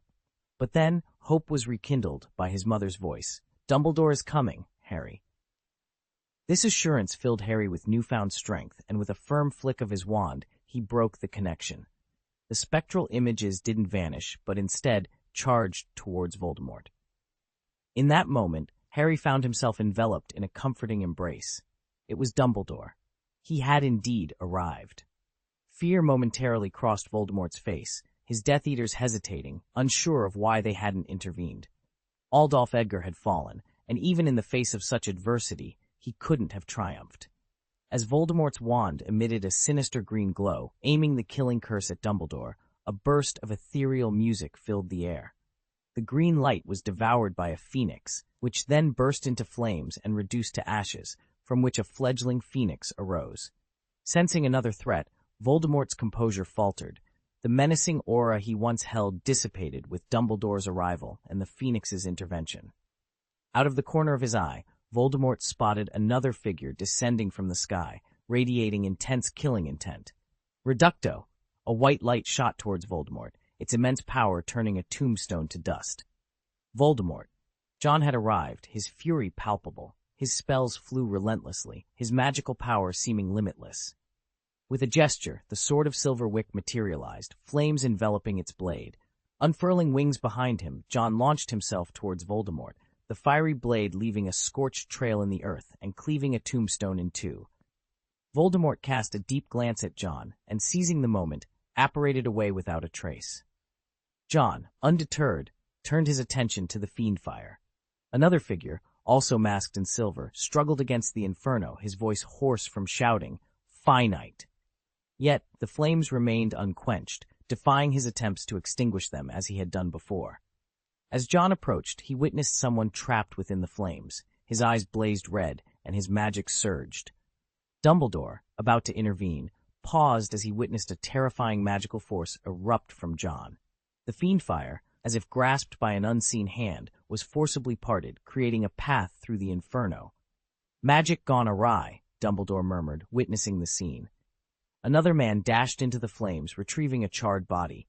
As the body was brought forth, John's clenched hands relaxed, a silver ring and badge falling to the ground. His legs nearly gave way, but he steadied himself, whispering, "Remember, use magic. This is a world of magic." He looked towards the young man who had bravely ventured into the fire, a mix of gratitude and resolve in his eyes. Removing his mask, John wept bitterly, forcing himself to regain composure. "Jin, put him down. Let me handle this," he said, determination lacing his voice. He emptied a small bag, spilling out tens of thousands of galleons.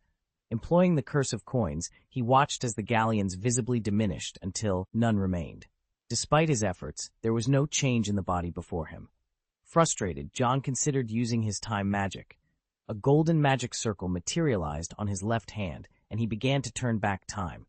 The body, previously ravaged by fiendfire, started to mend, reigniting John's hope. "Heinrich, I'm here. Everything will be all right," he whispered to himself.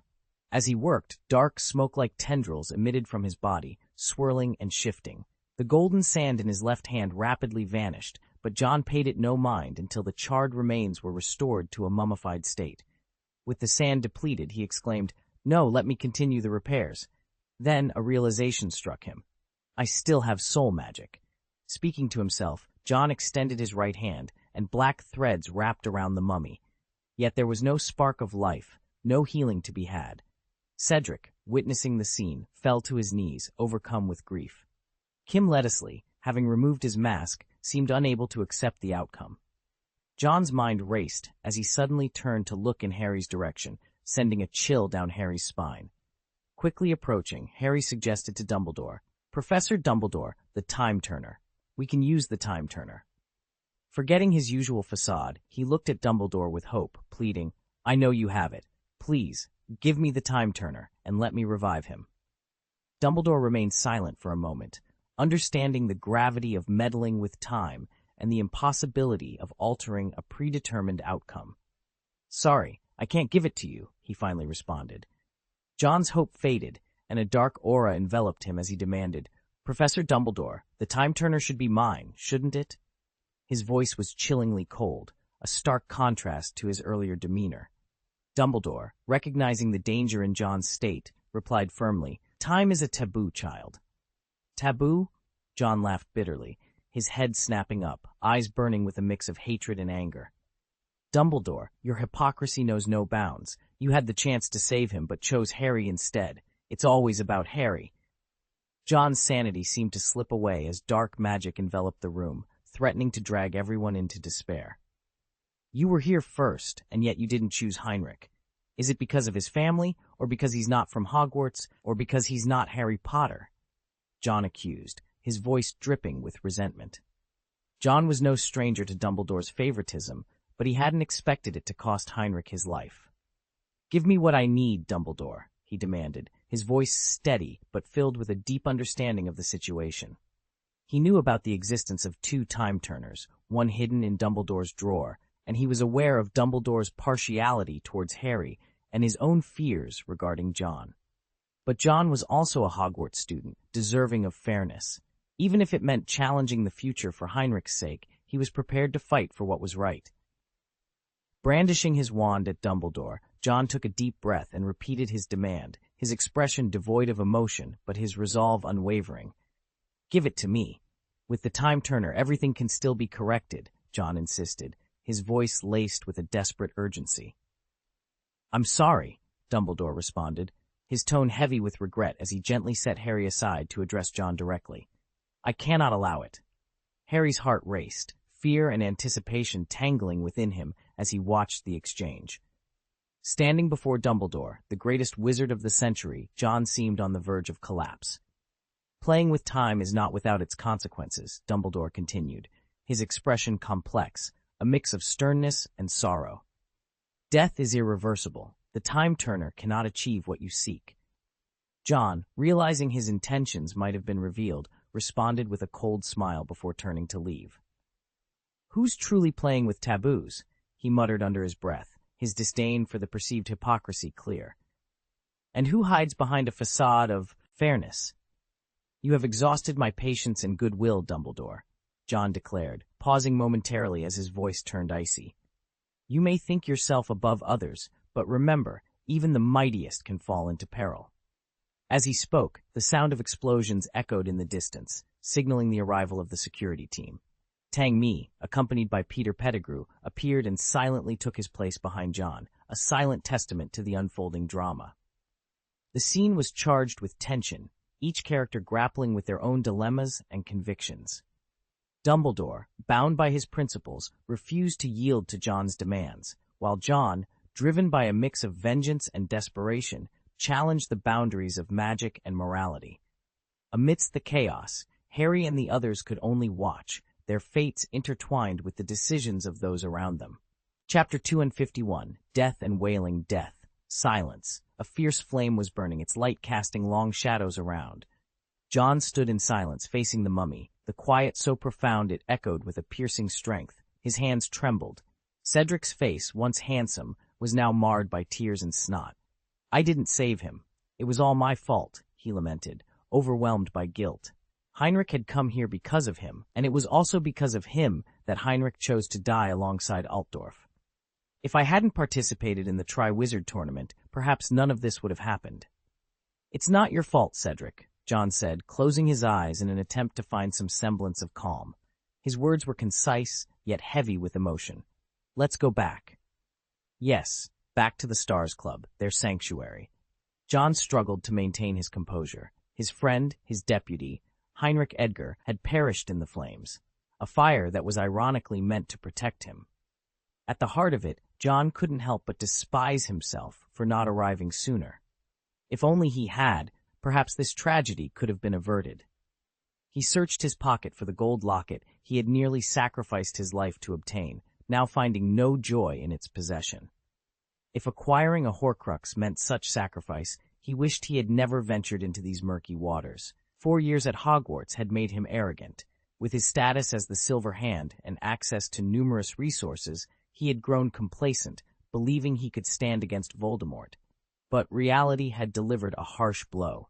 He had risen to become the king of Nocturne Alley, the king of Slytherin, but now all that remained was desolation.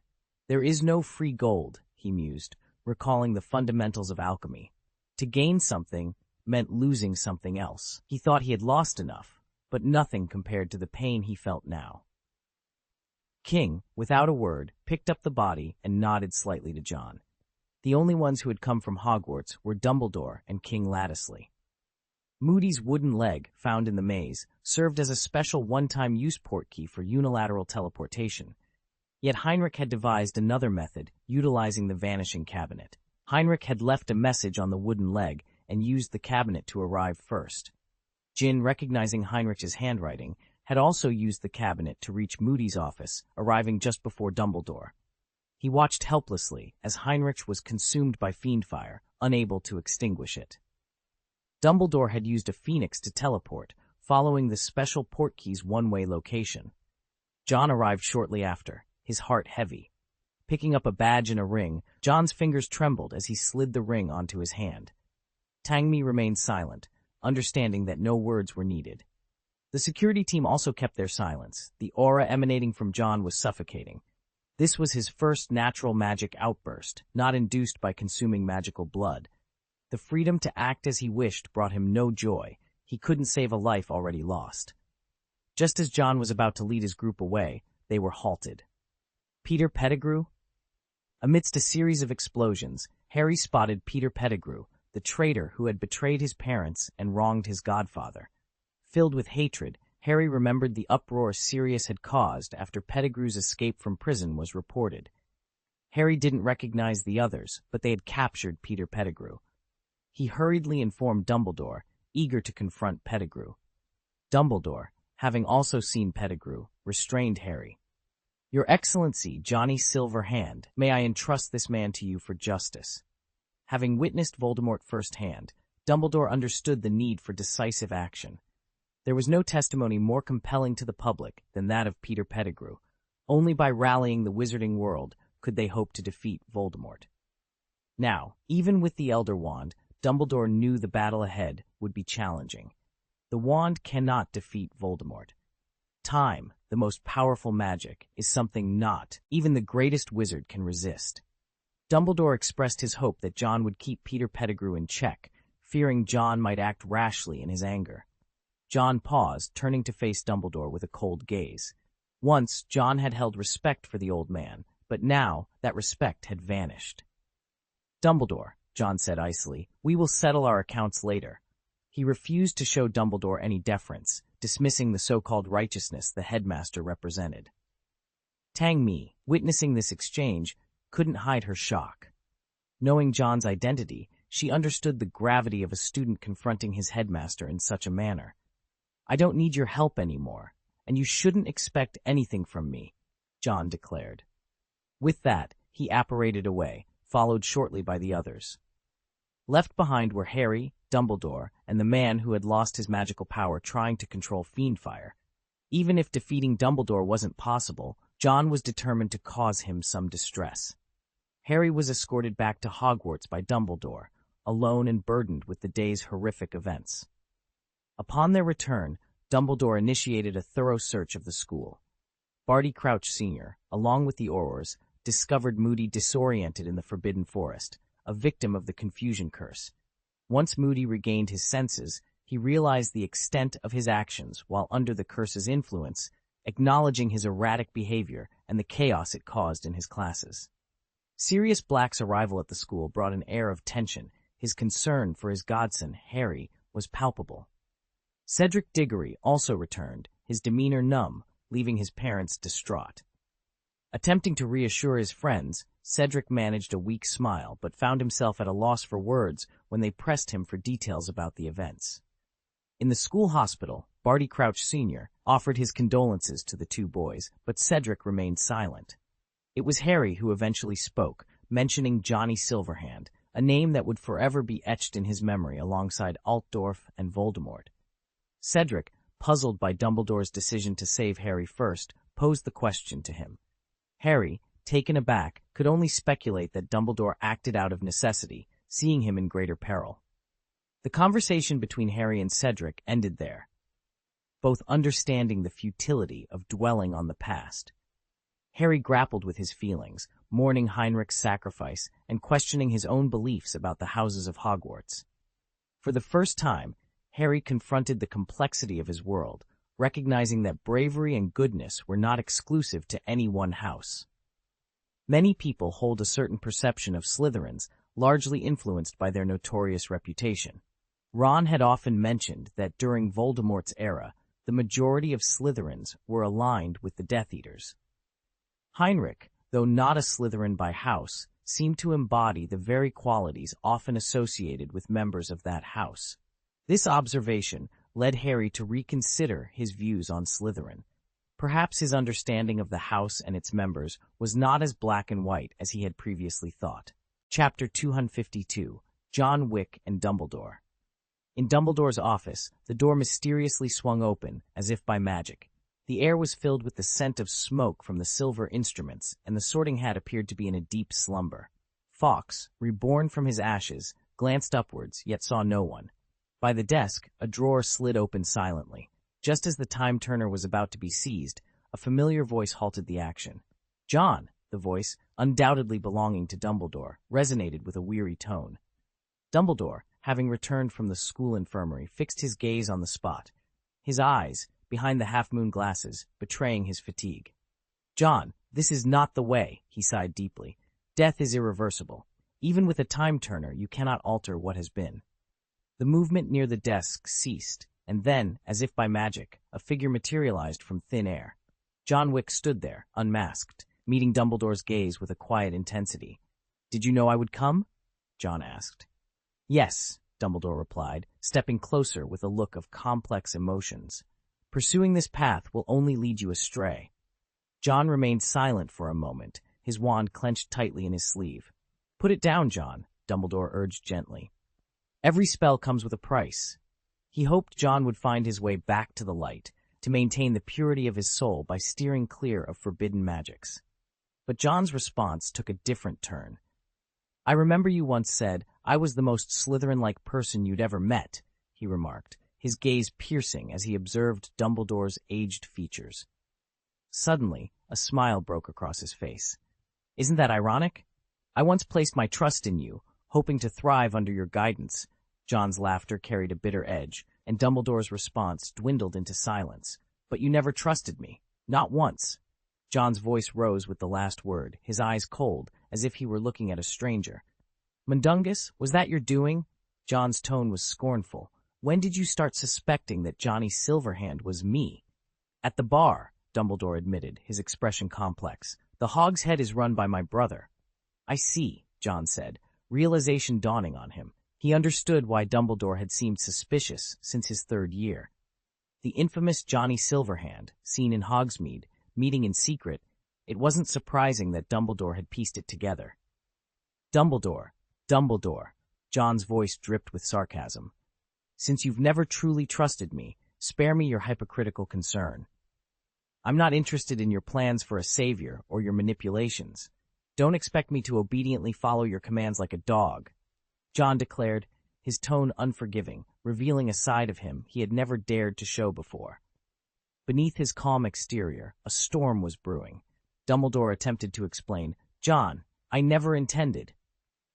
"That's what you think. Don't deceive yourself, Dumbledore. You know exactly why you hesitated with the time-turner," John interrupted, his voice laced with contempt. "In my 1st year, Quirrell bullied me, and you knew something was amiss. Yet you chose to test me, to observe from a distance, sending Mundungus to spy because you feared my pursuit of magic. You were afraid I'd delve into the forbidden, so you kept the time-turner from me. You've never truly trusted me. In your eyes, I've never been worthy of trust. Moody's bias against Slytherin, do you claim ignorance? Yet, you allowed it, preferring to see me suppressed. You view me as another potential failure, another to be feared. You're afraid of what I might become." John's words cut through the air, his demeanor eerily calm.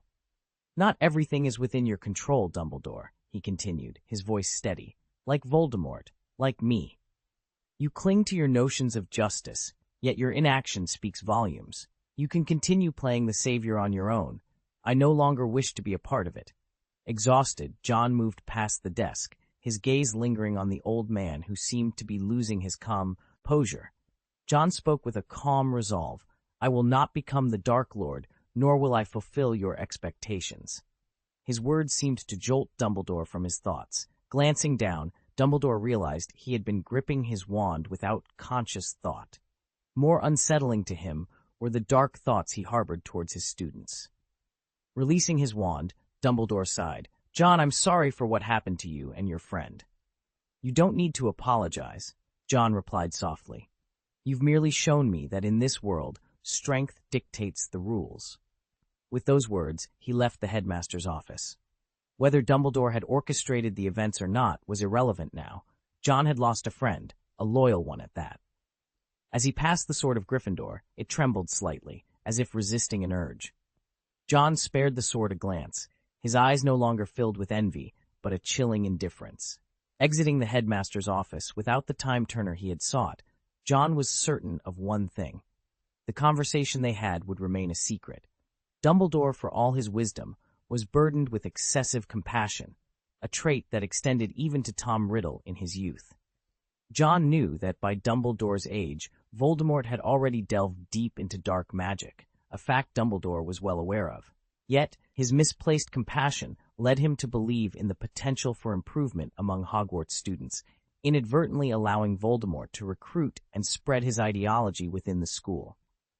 The seeds of the Death Eaters were sown under Dumbledore's watch, a consequence of his aloofness towards the emerging threat.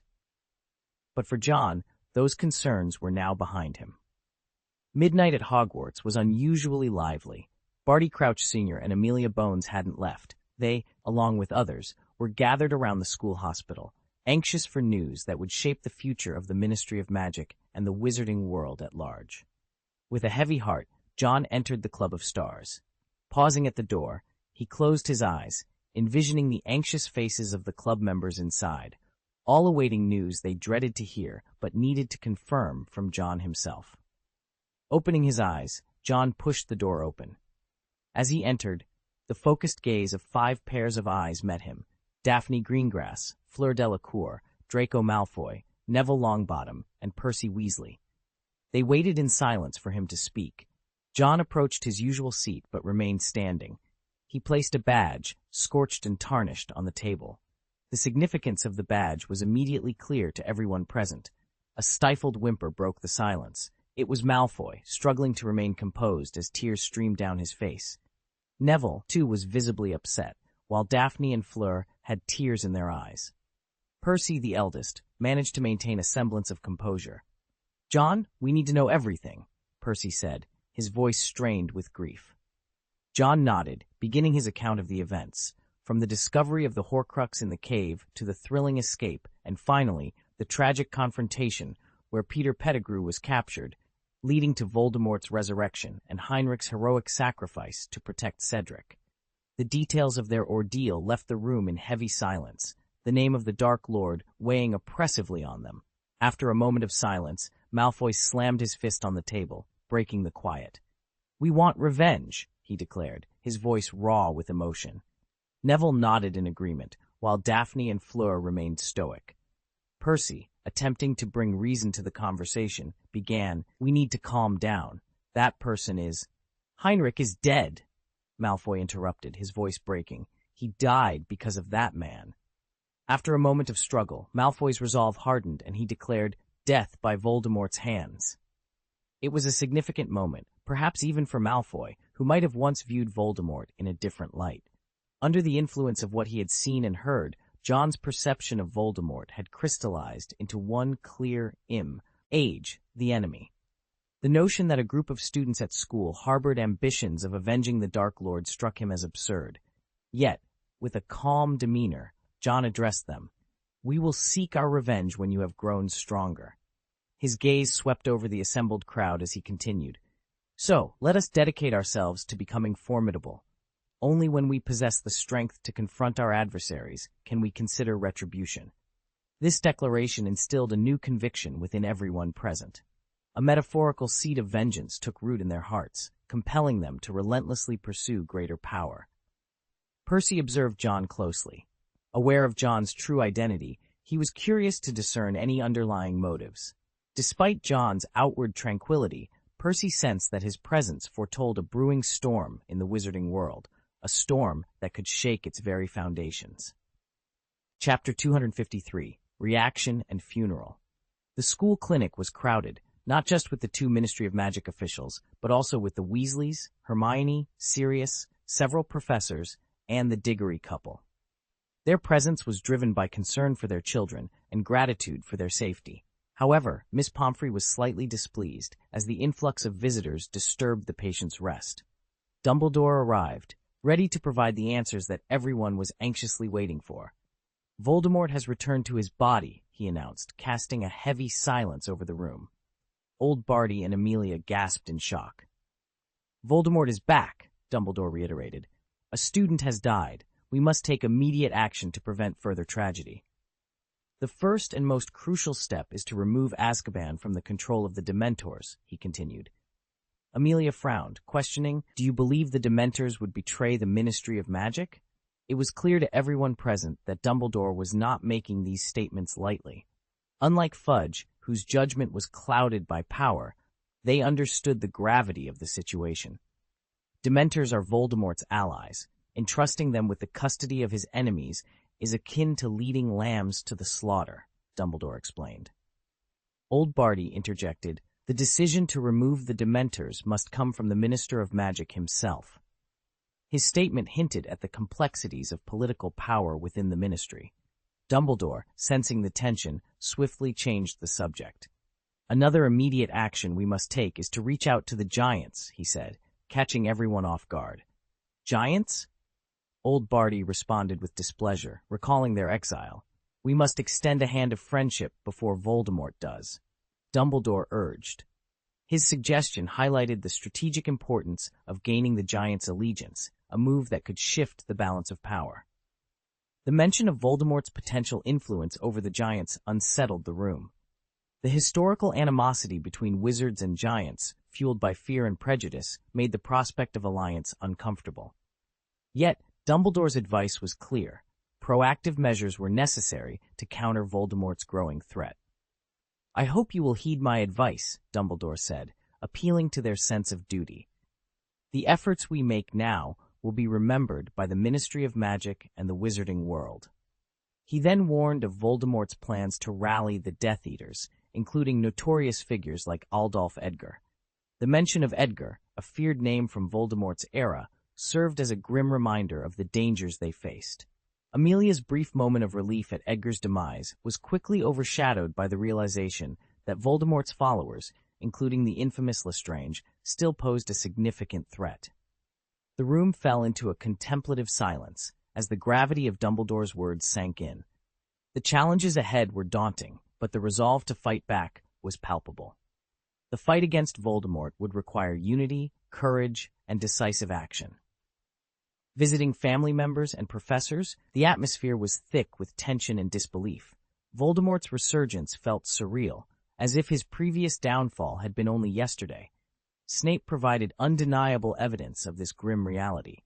The dark mark on his left arm had turned hot and black just an hour ago, signaling Voldemort's call to the Death Eaters. Amidst this, Hermione raised a question that puzzled everyone. "Professor, why didn't the Death Eaters respond to Voldemort's summons?" Her inquiry shed light on a significant oversight, particularly for Harry, who had witnessed Altdorf using the dark mark, but was equally baffled by the Death Eaters' absence. Dumbledore's eyes flickered with complexity as he mentioned Johnny Silverhand, a name that evoked a sense of mystery and unease. Harry remembered the silver mask and the clash between Dumbledore and Johnny Silverhand, adding layers to the enigma surrounding him. Old Barty's eyes gleamed with delight at Dumbledore's cautious approach towards Johnny Silverhand, appreciating the mystery that shrouded their relationship. In contrast, Amelia harbored fears about Johnny Silverhand, who had risen from the king of Nocturne Alley to a formidable figure, always a thorn in the Ministry of Magic's side. Speculations arose about Johnny Silverhand's intentions, with some wondering if he sought to exploit the situation to consolidate his power. However, these concerns were set aside for the moment, as there was a pressing need for Dumbledore to declare his support, reminiscent of how Fudge had ascended to the position of Minister of Magic with Dumbledore's backing. Yet, Dumbledore remained non-committal, understanding the gravity of the decisions that lay ahead, whether it involved dealing with Dementors or negotiating with trolls. As dawn broke, a somber mood enveloped the members of the Quunxing Club. None were in school. Even Cedric had left the hospital to stand on the island in the lake. The morning light bathed the lake, casting a serene beauty over the scene. In a crystal coffin, Heinrich's body had been restored to its former appearance through John's magic, which nearly exhausted him. Though the physical form was mended, reversing death remained an insurmountable challenge. In silence, they watched as their friend was laid to rest. Malfoy remained quiet, Neville averted his gaze, and Cedric clenched his fists in silent mourning. Fleur placed a sunflower by the coffin, while Daphne gently placed a half-burnt wand in Heinrich's hand. John, holding a handful of soil, addressed the gathered friends and the distant numb figure of Kim Lattisley, who struggled to accept Heinrich's death. "Death is very close to us," John solemnly noted as he let the soil slip through his fingers, marking their final farewell to Heinrich. They chose to bury him by hand, eschewing magic as a gesture of respect and hope, as if Heinrich was merely asleep. John's actions reflected a mix of paranoia and hope, as he wished for a magic that could defy death itself. "Wait for me," he whispered, approaching the grief-stricken Kim Lattisley. The once cheerful boy's voice was now dull and hoarse, his spirit broken by the loss. "Your Excellency, why did he suddenly fall asleep?" he asked, his words tinged with loss and a desperate search for understanding, reflecting the profound impact of their friend's untimely departure. Laughter faded, replaced by an enveloping sense of loneliness. It was as if something vital was missing, yet nothing could fill the void. "Kim, I believe he wanted you to have this," John said, presenting the stellar badge that had belonged to Heinrich. Jin stared at it blankly before whispering, "This was his most treasured possession." He added, "He said it contained a hidden light, the very light he pursued." As he touched the badge gently, a raindrop fell upon it. "Is it starting to rain?" Jin murmured. Another drop blurred his vision. The emotions he had suppressed all night finally broke free. No one around him laughed, their hearts were heavy with sorrow. The evening marked the last day of the school year, and a somber mood had descended upon the auditorium. The air was thick with grief. Everyone knew they had lost someone. Heinrich Edgar, the boy who resembled a vampire and served as the backbone of Slytherin, had passed away. A glance at the Slytherin section revealed several empty seats. Their absence was palpable, and even Neville from Gryffindor was nowhere to be seen. Dumbledore, with a clear view of the somber assembly, began, "Tonight, I have many things to share with you, but first, it is with a heavy heart that I must announce the loss of a remarkable young man. Heinrich Edgar should have been here with us, enjoying this dinner and looking forward to returning to his school. Instead, he died a hero, protecting his friends. I ask everyone to stand and raise a glass in honor of Heinrich Edgar." As the auditorium paid tribute to Heinrich, John was absent. He had left school early and was now in the confines of Silverhand Manor. Tangmi, not icing John's somber mood, offered his condolences in a soft voice. John, holding a book, responded with a cold tone, "Save your condolences. Let others do the mourning." On the table lay a document which, upon receiving John's signature, became active, a Death Eater bounty order. The narrative shifts from a moment of personal grief to a broader context of loss and remembrance, highlighting the impact of Heinrich's death on his peers and the school community. Dumbledore's tribute serves as a communal acknowledgement of Heinrich's bravery, while John's actions hint at a quest for justice or revenge, underscoring the varied ways individuals cope with grief. Chapter 254, Bounty and Hunting. A disheveled, overweight, and balding man returned home. His face, tense throughout the day, finally eased upon entering his modest dwelling. Setting aside his toolbox, he rummaged through a cabinet until he found a nearly empty bottle of tequila. Just as he was about to enjoy a drink, a knock at the door startled him. His nerves shot. He quickly grabbed the wand resting on the table. "Who's there?" he called out, moving cautiously toward the door. Silence followed, as if the visitor had mistaken the door. Peering through the peephole, he was puzzled by the darkness outside. Night seemed to have fallen unusually quickly. Straining his eyes for a better look, his heart stopped when he realized the darkness was not the night but the shadow of a black wand aimed at his door. Terror washed over his face as a white light burst from the wand's tip, blowing the door apart and sending him flying backward.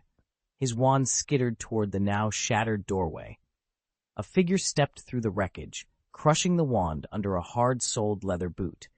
Dressed in a black trench coat and a cowboy hat with 3 bloody fingers displayed on his chest, this was the infamous Index Finger Oxer. Known for his brutality, Oxer collected the fingers of his victims as trophies, and 3 wizards had already fallen to him. The man, petrified, scrambled to Oxer's feet, pleading for his life. "Please, let me go. I'm not a Death Eater anymore," he begged, tears and mucus staining his face. Oxer sneered, drawing a dagger and slicing through the man's left sleeve to reveal the dark mark. Lifting his windbreaker, Oxer revealed a silver sickle mark on the inside, laughing menacingly. You should know what this means. You joined the Star Apprentices? The man cried out in disbelief. A fanatical gleam appeared in Oxer's eyes. Only under his guidance do I feel true power, he declared, intoxicated by his own devotion. Realizing the futility of begging or offering his wealth, the man understood that the Star Apprentices were beyond such concerns. They relished in the kill, acting as merciless executioners. Desperation ignited a fleeting resolve to fight back in the man's eyes. But before he could act, Oxer pressed his wand against his forehead, his mocking gaze piercing through him. Pity you're not one of the elites on the list, but you'll do for now, Oxer remarked casually. He pulled out a parchment, found the man's name among those listed, and read aloud, Hope Cliff, guilty of magical harm to at least 3 muggles, resulting in at least 1 death. By the decree of the Stars Court, you are sentenced to death. With a sardonic smile, Oxer delivered the final blow, Reducto. Hope Cliff's head burst apart, his remains scattering. Oxer calmly wiped the gore from his coat, used his knife to remove the dark mark from the victim's intact left hand, and severed an index finger as a trophy. He then strode out, adjusting his attire, and disappeared into the night without a backward glance. Blind Pig Bar, located at the crossroads of Nocturne Alley and Diagon Alley, was a haven for all sorts. Its dimly lit interior was thick with smoke and the smell of food, creating an atmosphere of murky intrigue. Among the shadows, a wizard with a flushed, wine-stained nose shared the latest gossip with a captive audience. Hope Cliff is dead, he whispered, a tremor of fear in his voice. On his face, a look of intrigue appeared. You should really hear about the gruesome way he met his end. Cliff? I thought he wasn't associated with the plumbing company. How did he die so suddenly? The slender wizard at the same table was visibly shocked. After all, deaths of this nature were unheard of outside Voldemort's reign. The wizard with the rosacea-nosed couldn't hide his smugness upon realizing he had exclusive news to share. He announced, You haven't heard? Hope Cliff was a Death Eater. Damn, I took him for an honest man. My wife even hired him to unclog our pipes, cursed the man in the green wizard hat seated to tea. He left of the rosacea-nosed wizard. No wonder our water pipes have been clogging every 3 days. My wife cursed his name, and rightfully so. This wizard clearly had many tales to tell. The slender wizard, eager for gossip, interrupted the man in the green hat, asking, How did he die? Did the Aurors catch up to him? If only the Aurors had found him, he might have considered himself lucky. The rosacea-nosed wizard eyed his empty glass. The slender wizard, being generous, signaled the bartender for a refill. After taking a satisfied sip, the rosacea-nosed wizard set down his glass with a thud, his face clouding over with fear. He was found by a star disciple. I live next door to him, so I heard everything. Those star disciples are relentless in their hunt for Death Eaters. They could be anywhere. By Merlin, if I were a Death Eater, I'd die of fright alone. Wouldn't you agree, Benson? He noticed the wizard opposite him had turned pale and asked with concern, Are you all right? Do you need me to escort you home? No, I'll manage on my own, Benson replied, standing up on unsteady legs. Just then, a man in a suit and tuxedo was greeted warmly by the owner of the Blind Pig Bar and proceeded to update the bounty board near their table. The rosacea-nosed wizard couldn't help but exclaim, My God! 200 galleons for reporting a Death Eater and 500 for killing one. It's practically free money. His outburst drew everyone's attention to the board, and they were all stunned by the generous offer. The green hat wizard skeptically muttered, It's a bluff. Who would actually pay that? It'd be a huge embarrassment if they couldn't. However, his skepticism faded when he noticed the silver sickle emblem on the poster, silencing him. That was the symbol of the Star Disciples. The rosacea-nosed wizard, caught up in excitement, grabbed Benson, who was trying to leave, causing Benson's face to pale even further. The man in the tuxedo smiled genteelly and said, We would be very grateful for any information or assistance, just like now. Confused by his words, everyone watched as the man in the tuxedo turned to face them. Benson, feeling a chill run down his spine, wrenched his arm free from the rosacea-nosed wizard and bolted for the door. However, The man in the tuxedo, without moving from his spot, suddenly appeared at the door as if by magic. A flash of red light from his wand, and Benson collapsed to the ground. The suddenness of the event left the rosacea-nosed wizard reaching out in shock. The man in the tuxedo then calmly placed 200 galleons on the table, thanking them for their cooperation. The sound of the coins hitting the table snapped everyone out of their daze, and they stared in disbelief at the two identical men. "It's a star disciple," said the slender wizard, his voice trembling with fear. Following his gaze, the rosacea-nosed wizard's legs gave out, and he collapsed to the floor. A glint of silver under the collars of the two men revealed their identity. They were the Ashburn twins, members of the Star Disciples. This was a common occurrence. Even in the most remote locations, Death Eaters were being hunted down. Some, driven by fear, surrendered themselves, preferring the confines of Azkaban to facing the Star Disciples.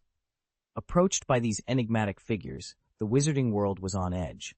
These so-called Star Disciples were shrouded in mystery, emerging seemingly from nowhere. Their pasts were rumored to be steeped in darkness, with histories as formidable dark wizards who harbored a particular cruelty towards Voldemort's Death Eaters. Their reputation was such that even the most loyal followers of Voldemort were forced into hiding, fearing the wrath of these relentless hunters. The use of the Dark Mark to summon aid had, on several occasions, led to devastating losses among their ranks. Consequently, the once powerful symbol of Voldemort's call had lost its influence. The Death Eaters no longer dared to heed its summons.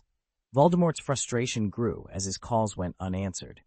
The indignity of the Dark Lord himself, having to seek out his followers, was a bitter pill to swallow. His fury reached its peak when he arrived at the home of a Death Eater named McNeil, only to find the man missing. In his place was a chilling message crafted from the stripped skins bearing the Dark Mark. "Do you like the gift I gave you?" This act of defiance was a humiliation like no other for Voldemort. Yet he was forced to bide his time, focusing on regaining his strength. In a fit of rage, he obliterated McNeil's residence with a single spell and disappeared into the night.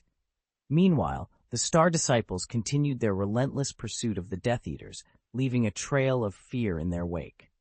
In a quieter part of the world, John was tending to Riddle, his black long-eared owl, when Tangmi brought news of a visitor. Old Batty, as he was known, had come with a clear purpose in mind. He was gearing up for the upcoming election for the Minister of Magic. Old Batty is about to run for the Minister of Magic. Let's send him a present, John mused, his voice carrying a hint of intrigue. He casually flipped through a book, his thoughts wandering to a deeper, more personal vendetta.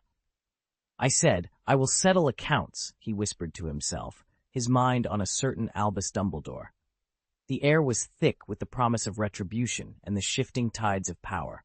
In the shadows, alliances were being formed, and plans set into motion that would change the course of the wizarding world forever. Chapter 255. Severus and Johnny Silverhand. Old Barty Crouch arrived at Silverhand Manor with a few questions for Johnny Silverhand, his expression clouded with concern.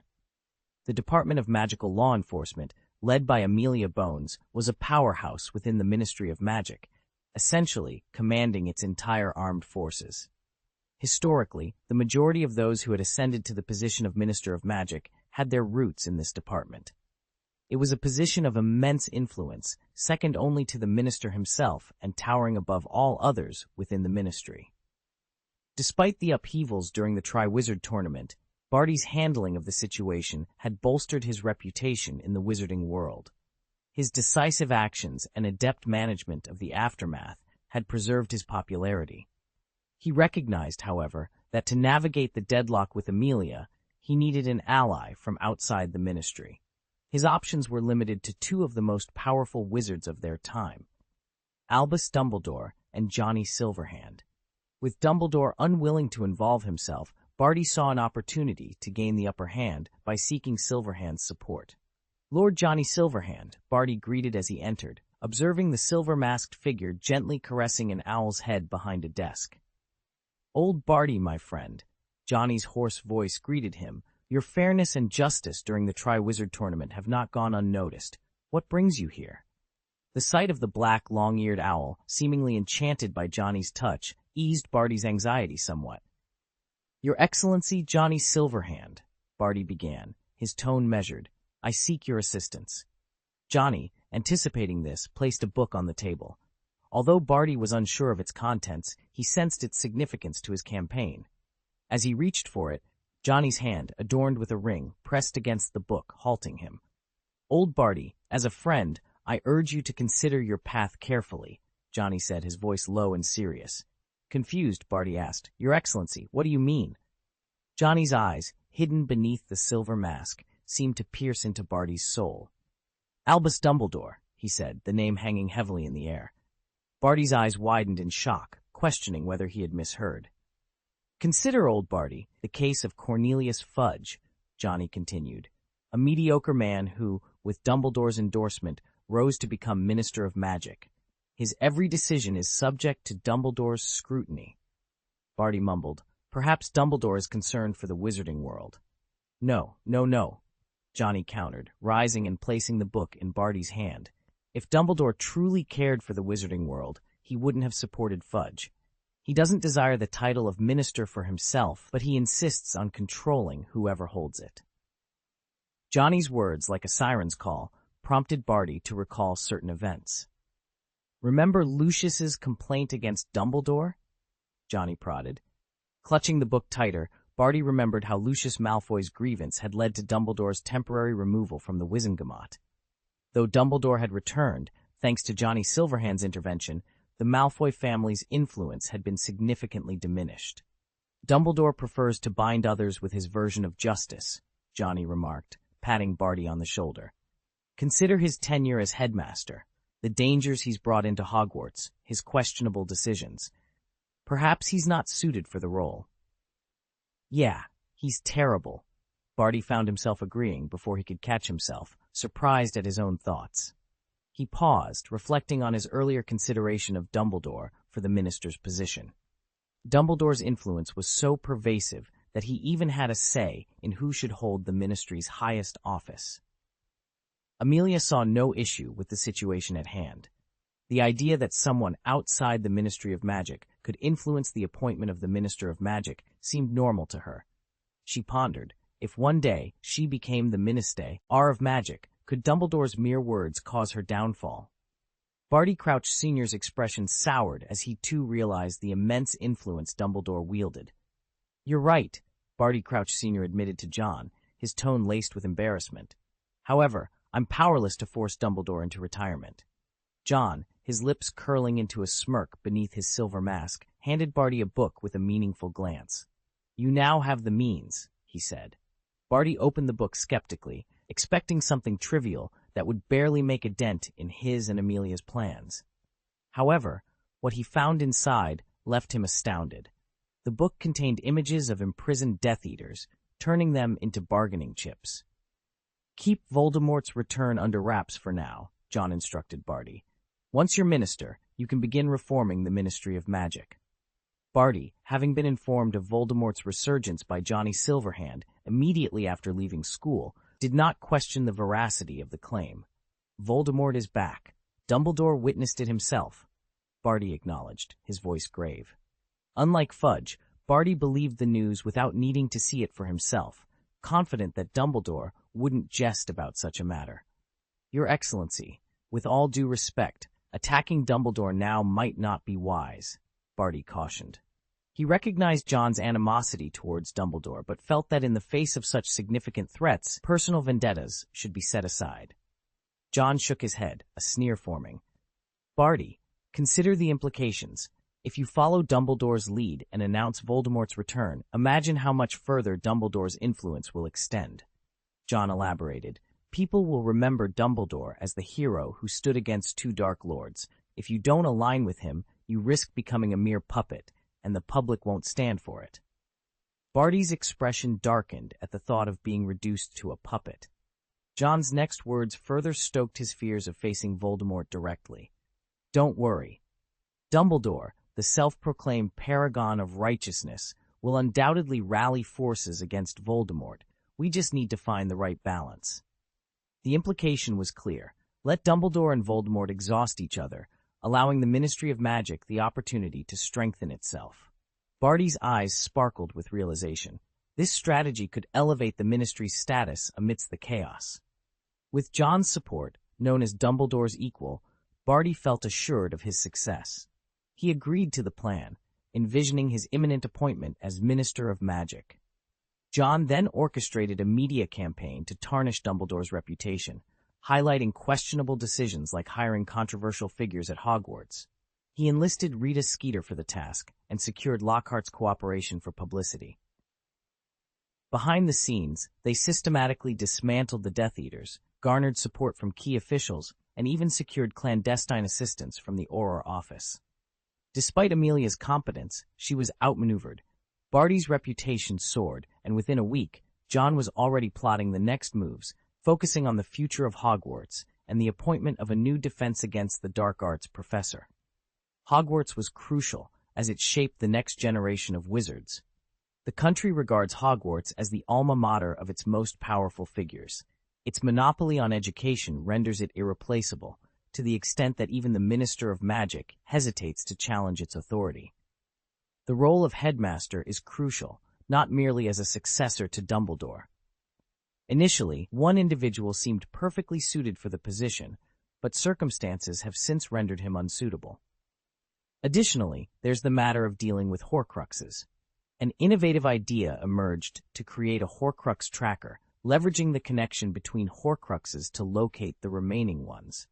It had been some time since the retrieval of the gold locket, and John had scarcely examined it. Just as he was about to inspect it, an unexpected visitor arrived, Severus Snape. John observed Snape from the window ledge, curiosity piqued. Snape had briefly crossed his mind as a potential candidate for headmaster, yet fate had decreed they would not stand together. John had made his stance clear during their third year, a stance that would undoubtedly amuse Snape if he knew John's intentions towards Dumbledore. It was uncertain whether Dumbledore had confided in Snape about John's true identity, given Snape was one of his most trusted allies. Regardless, John resolved to meet him. The irony of the situation was not lost on John. The very person he had once sought to recruit, yet rebuffed him, was now seeking him out.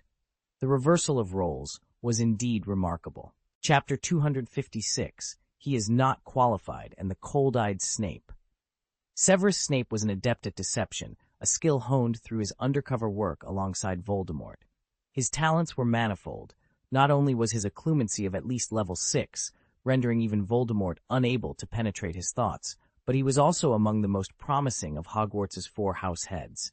Snape had a penchant for inventing his own spells, including the Fuchsia spell that John would later utilize, showcasing his prowess as a master of magic and a potions expert. In terms of raw talent, Snape stood unrivaled except by Dumbledore and Voldemort themselves. Given enough time, he could have become a formidable force, a pillar of strength with few equals. Even James Potter and Sirius Black, in their school days, had to band together to antagonize Snape, a testament to his potential. Unfortunately, Snape's growth was cut short by Voldemort's resurrection, marking the beginning of a countdown to his possible expendability. Despite the looming threat of being discarded, Snape harbored no complaints. From the moment he lost his beloved, he was a broken man, living only to protect those with eyes reminiscent of lilies under Dumbledore's guidance. Snape mulled over the name Johnny Silverhand, a figure second only to Dumbledore and shrouded in mystery, even to Dumbledore himself. With the war preparations underway, including Hagrid's mission to ally with the Giants and efforts to win over the creatures of the Forbidden Forest, Snape recognized the importance of securing every possible ally against Voldemort. Among these potential allies, Johnny Silverhand stood out as a particularly unpredictable factor, with influence extending beyond Britain and a following of loyal disciples. Upon entering Silverhand Manor, a bastion of ancient pure-blood heritage now under the new King of Knockturn Alley, Snape immediately sensed enchantments at work. The man before him, Johnny Silverhand, was markedly different from the figure he had observed during the Triwizard Tournament, a realization that filled Snape with unease. Left alone with Silverhand in the study, Snape approached cautiously, aware of his complex identity as head of Slytherin, Voldemort's spy, and Dumbledore's agent. He pondered Silverhand's enmity towards the Death Eaters and the possibility of it being a ruse orchestrated by Voldemort, who might sacrifice some of his followers to forge an unexpected alliance. Severus? Snape? Silverhand's low, hoarse voice broke the silence, prompting a nod from Snape, who maintained his composure despite the recognition. "Heh!" Silverhand chuckled lightly. "Tell me, Severus, why are you here?" "A collaboration, Your Excellency," Snape replied, deliberately vague about his affiliations. If Silverhand was in league with Voldemort, he would already be aware of Snape's dual role. It was a cunning move, befitting a true Slytherin. John couldn't help but admire Snape's Slytherin cunning, recognizing the layers of deception and caution in his approach. The conversation that followed would be a delicate dance of words, each seeking to uncover the other's true intentions without revealing too much of their own. John Silverhand was not one to indulge in unnecessary drama, especially when it came to matters of life and death. His patience was thinning as Severus Snape stood before him, attempting to navigate the conversation with caution. "Severus, I dislike beating around the bush," John stated bluntly, his fingers idly playing with the ring on his finger, signaling his growing impatience. Snape, sensing the urgency, got straight to the point. "Your Excellency, let me remind you of something crucial. Voldemort has returned." "And?" John's response was laced with indifference. Snape, slightly taken aback, tried to emphasize the gravity of the situation. "This means we need to unite against him."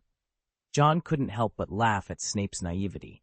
It was clear to him that Dumbledore had not disclosed John's true identity to Snape. Did Dumbledore really think that Snape's position as the head of Slytherin would sway him? "Why should I cooperate with you?" John inquired, his tone patient yet firm.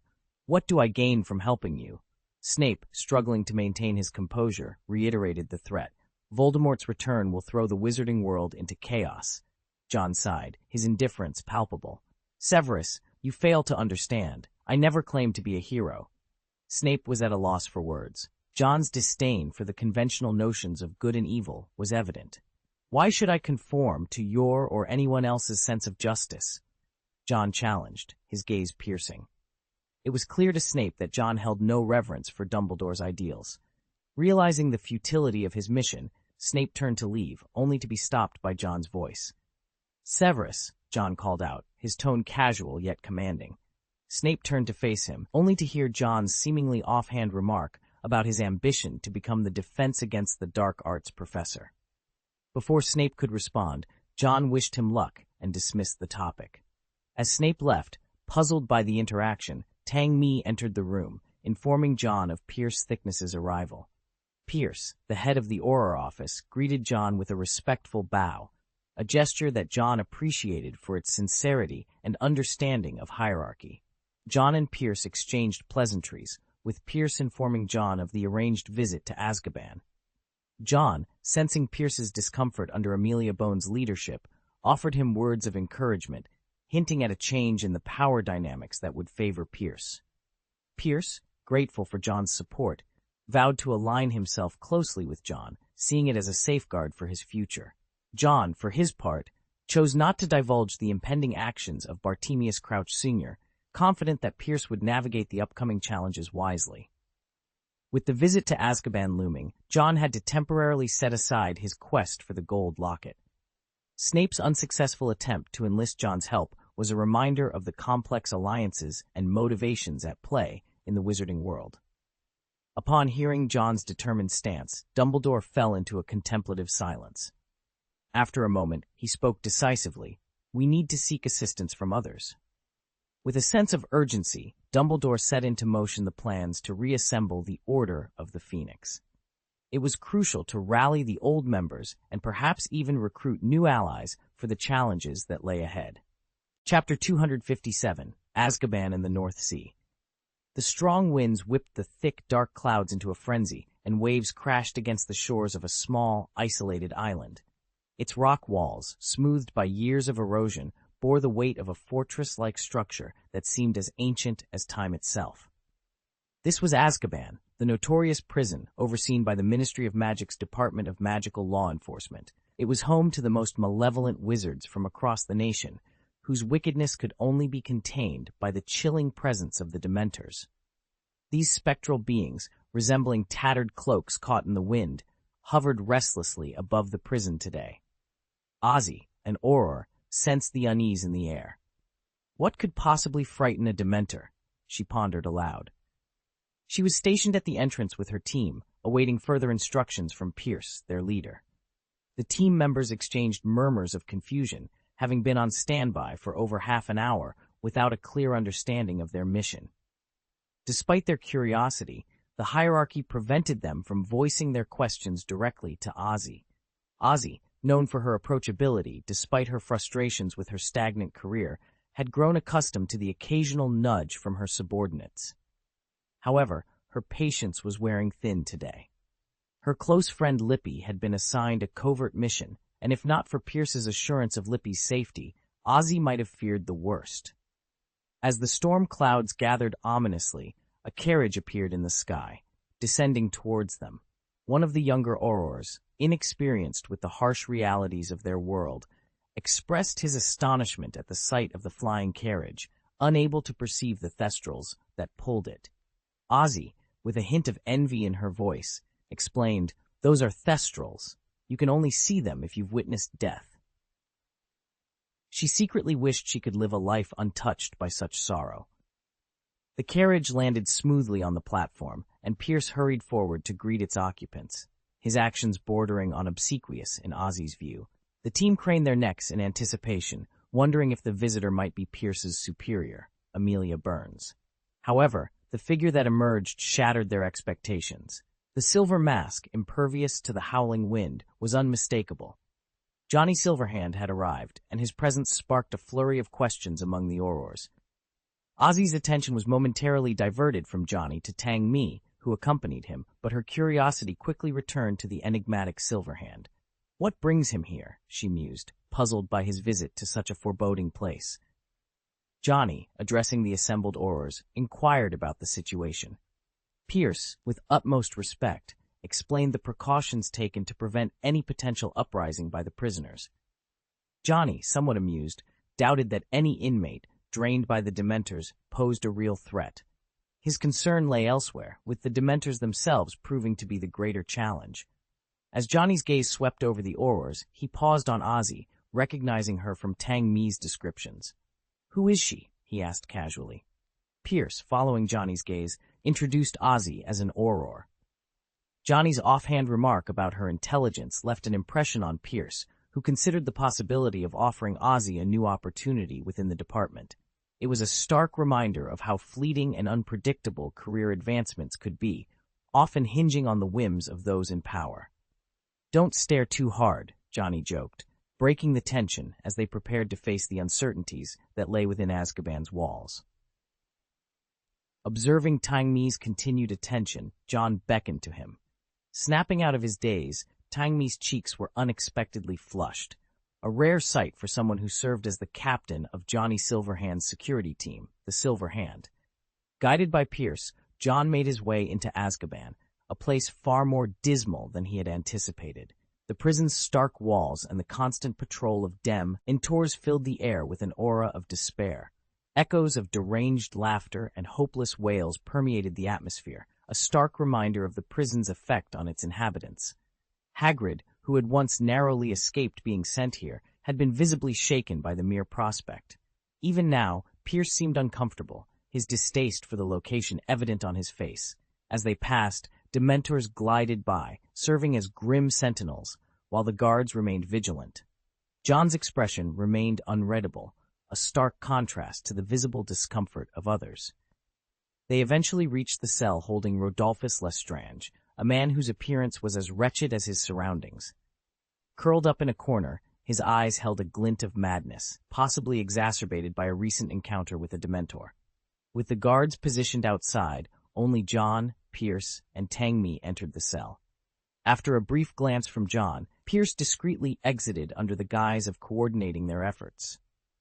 "Rodolphus Lestrange, you've seen better days," John remarked, his gaze fixed on the man before him. The thought of extracting Rodolphus now, only to see him rejoin Voldemort's ranks later, intrigued him.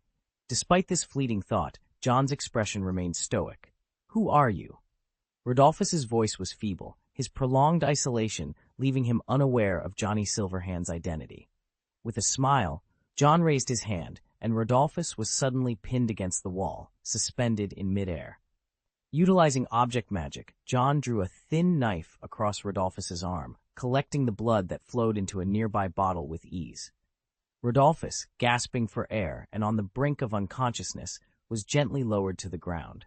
John then proceeded to extract information about the vault's location, Rodolphus responding in a dull, lifeless tone. After obtaining what he needed, John presented a power of attorney. Despite a brief flicker of resistance in Rodolphus's eyes, he soon signed his name and added his handprint, his actions those of a man devoid of will. John's actions were not without personal motive. He remembered Rodolphus as one of the culprits behind the torture of Neville Longbottom's parents. Placing his hands lightly on Rodolphus's head, John activated a spell of spiritual magic, planting a seed within Rodolphus's psyche that would eventually yield unforeseen consequences, a parting gift to Voldemort. As John prepared to leave, a burst of manic laughter echoed from a neighboring cell, untouched by the despair that gripped the rest of Azkaban. "Who's in there?" John inquired, curiosity piqued by the untamed laughter. "A mad woman, Bellatrix Lestrange," came the reply. Across the corridor, John caught the intense gaze of Bellatrix, her eyes fixated on him with an unsettling intensity. Chapter 258, The Revelation. John surveyed the cell with a deep, contemplative gaze. A light smile played on his lips as he remarked, "A very interesting person indeed." With a casual turn, he left the cell behind. His objective had been achieved, and now, his anticipation was directed towards the vault in Gringotts. Despite the Dementors of Azkaban continuing their ominous patrols, they seemed oddly hesitant around John's vicinity. Following his visit to Azkaban, John had two pressing matters to attend to. His first order of business was a trip to Gringotts to claim the Lestrange family's wealth. Upon returning to Silverhand Manor, John finally had the opportunity to examine the gold locket he had acquired. However, his expression darkened as he attempted to open the locket, only for a note to fall out. "To the Dark Lord, by the time you read this, I will have been long dead. But it's crucial for you to know that I've uncovered your secret. I've taken the real Horcrux with the intention of destroying it as soon as possible. I risk my life with the hope that you will meet your demise at the hands of your adversary, R.A.B." John stared at the note, his breathing heavy as he struggled to contain his emotions. "It's a fake, a mere decoy," he muttered, a trance-like state overtaking him before he slumped into a chair. "So, all my efforts have been for naught." His laughter, tinged with madness and despair, filled the room. To any onlooker, the sight of John in this state, his eyes bloodshot and filled with a crazed intensity, would have been terrifying. "I thought I had secured the Horcrux, only to be fooled by a cruel joke," he mused bitterly. In his quest for the Horcrux, he had missed the opportunity to save Heinrich. "R.A.B., he howled in anger. Before Tangmi could enter the study, John had regained his composure. However, the room bore the marks of his outburst, looking as though it had been the site of an explosion. Tangmi bent to pick up a fragment of a shattered vase, only for it to disintegrate into powder upon her touch. A crushing curse? She wondered aloud, having never witnessed such a potent display of destructive magic. "My lord, what has happened?" Tangmi inquired, stepping closer. John, with his eyes closed, took a moment to quell the storm of rage within him. Upon opening his eyes, he replied calmly, "It's nothing, just a mishap with some magic." He realized that anger would not remedy the situation and carefully stored the gold locket away. He was uncertain of R.A.B.'s identity, but it was clear that this individual had stolen the Horcrux with the intent to destroy it. On a positive note, it was possible that the Horcrux had already been destroyed. Yet, this revelation raised more questions than answers. Very few are privy to Voldemort's Horcruxes. How could R.A.B. know of their locations? Could they have been one of Voldemort's close associates? John pondered, aware that only those deeply trusted by Voldemort could know of such secrets. Horcruxes were Voldemort's safeguard against death, and their locations were of utmost importance, so much so that even Snape, a highly trusted double agent, was kept in the dark. Let's set this aside for now. I need to clear my head, John decided, pushing the troubling thoughts away. Looking up at Tang Mi, he asked, "What is it?" Old Baddie's campaign has begun to gain momentum, and Senior Baddie will officially start the process next week, Tang Mi reported. Senior Baddie's swift rise, bolstered by numerous advantages, had quickly endeared him to the public. His campaign lacked only a decisive moment to capitalize on. "There's one more thing," Tang Mi added, handing John a letter. It was from Alex Dharma, a man renowned for his pursuit of glory and recent publication on blood curses. His groundbreaking paper had reached the review stage, capturing the attention of the prestigious members of the Sir Merlin Club, individuals celebrated for their significant contributions to their fields. The paper on blood curses, however, was considered particularly extraordinary. "He's finally ready to reveal his findings," John noted, understanding the implications of Dharma's decision. John had been diligently working on his research since his third year. After a year of meticulous polishing and revision, the findings on the blood curse were groundbreaking enough to astonish the magical community. Dharma Alex, a figure of intrigue, was well aware of his limitations and the fact that the project was originally John's brainchild.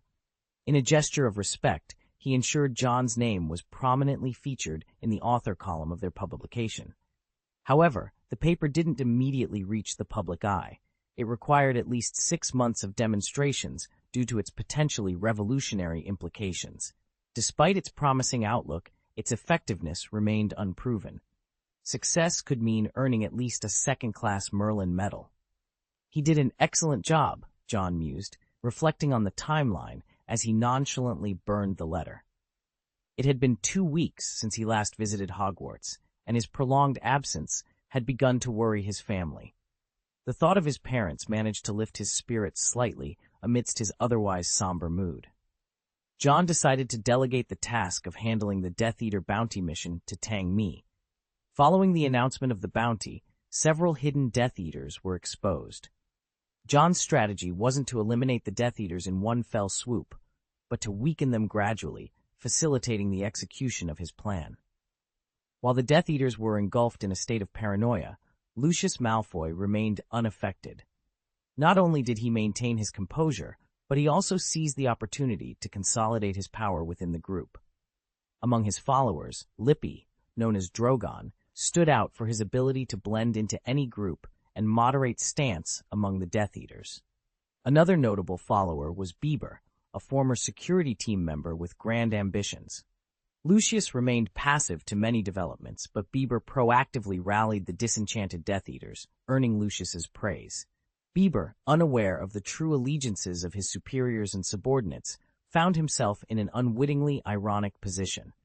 Despite his competence, his mixed heritage limited his recognition among the Death Eaters, who upheld pure-blood supremacy.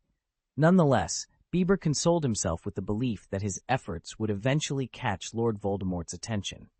Lucius, reflecting on the situation, mused about the vigor of youth, despite not being much older himself. Upon returning home, John was warmly embraced by Mrs. Wick, who shed tears of relief. Observing the car parked outside and his father, Watson Wick, who appeared to have resolved their troubles, John asked incredulously, "So, your solution was to become the new boss yourself?" Watson, looking sheepish, admitted his confusion over the turn of events. Those who had targeted him met grisly ends, leading to rumors that the Wick family was purging London's underworld. This unintended reputation forced the remaining gang leaders to capitulate. Moreover, investors, convinced of Watson's ruthless efficiency and the elimination of Sean Wallace in a supposed accident, rallied behind him, propelling him into a leadership role he never sought. John could only shake his head in disbelief at the irony of his father, a man intent on living a law-abiding life, being thrust into the role of a crime lord. Chapter 259, Uncle's Gift and the Basilisk's Ability. John had always been puzzled by his uncle's decision to thrust his father into the leadership of an underground organization. His father excelled in financial matters, but overseeing a clandestine group seemed a stretch too far. One morning, as John picked up the newspaper, he found himself still adjusting to the static images on the pages. Accustomed to the animated pictures of the Daily Prophet at Hogwarts, He missed the moving images, but had grown fond of reading the paper, preferring it over television. The situation in the Bear Country seems to be improving slightly, John mused, scanning the reports focused on the nation's socio-economic challenges. Following its tumultuous separation, the country faced hardships, with oligopolies stymieing economic progress. His thoughts were interrupted as he remembered his uncle's departure after Christmas, a decision mandated by their grandfather. Their solemn expressions lingered in his mind. Watson, his father, fumbled with his tie, a grimace on his face. He had a penchant for red ties, but his current role demanded a more subdued choice. Settling on a tie, Watson suddenly remembered something. "John, Alexei left you a gift. I've placed it in the basement," he announced. "In the basement." John was momentarily surprised. The basement served as his laboratory, a space his family typically avoided. "It seems quite dangerous, but I assure you, I haven't touched any of your things down there," Watson declared earnestly. "No touch?" John's gaze shifted to the tabby cat lounging on the cabinet, eliciting a cough and a quick justification from Watson. Trusting his father, John was about to leave when Watson's serious tone caught him off guard.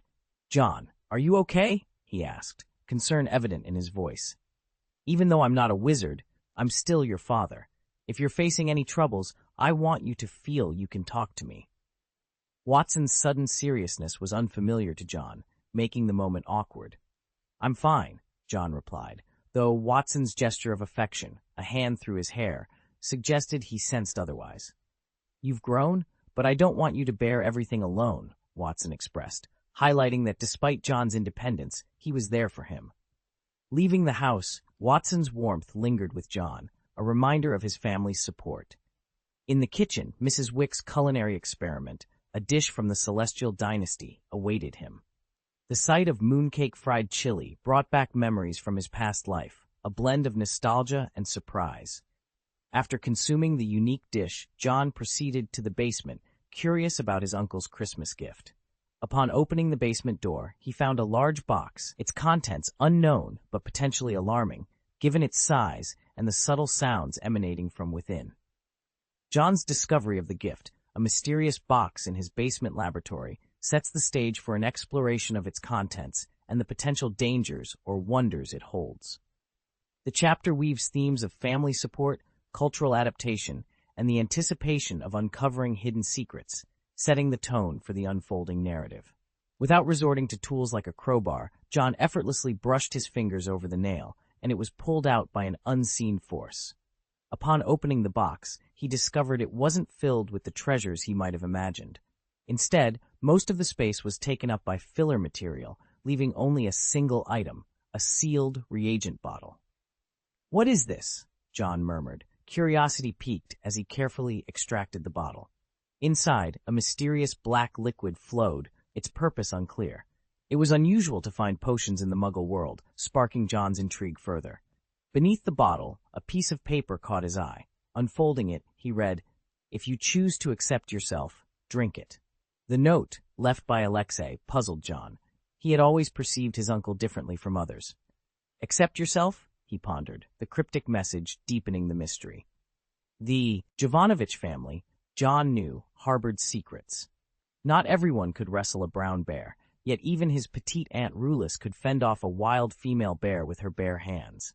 His grandfather, unlike typical elderly people, exuded a vigor reminiscent of Dumbledore's, though his was rooted in physical strength rather than magical. John speculated, maybe that's why the local government sought my grandfather's assistance. The livelihood of the people in their region was dire. Uncle Shay Liaosha had mentioned a deputy mayor who held his grandfather in high regard, highlighting the family's significant local influence. Uncle Serezha hinted at his grandfather's willingness to support the deputy mayor politically, a dangerous arena where the uncareful could vanish without a trace. Power transitions, whether in the wizarding or Muggle world, were often bloody. Deciding to set aside the mysterious potion for further study, John turned his attention to another matter of importance. At the end of his 4th school year, he had received a reward, several vials of magical creature blood. Among them were Basilisk, known for its petrifying gaze, Unicorn with its sacred blood, and others hinting at abilities related to space, and shape-shifting. John weighed his options. His arsenal already boasted formidable attack spells, but the basilisk's deadly gaze offered a unique advantage, albeit with the limitation of requiring eye contact. The potential for space manipulation and size alteration intrigued him as well, reminiscent of magical spells like the traceless stretching charm. The unicorn's blood suggested psychic enhancements or a boost to his Patronus charm, while the Zulu's abilities promised unparalleled mobility. After some deliberation, John chose the basilisk blood. The Zulu's spatial capabilities were tempting, but the basilisk's petrification power promised a significant boost to his personal strength. With his decision made, he mixed the basilisk blood into the magic blood, initiating a transformation. The basilisk blood, highly poisonous, began to merge, signaling the start of a new and potent magical synthesis.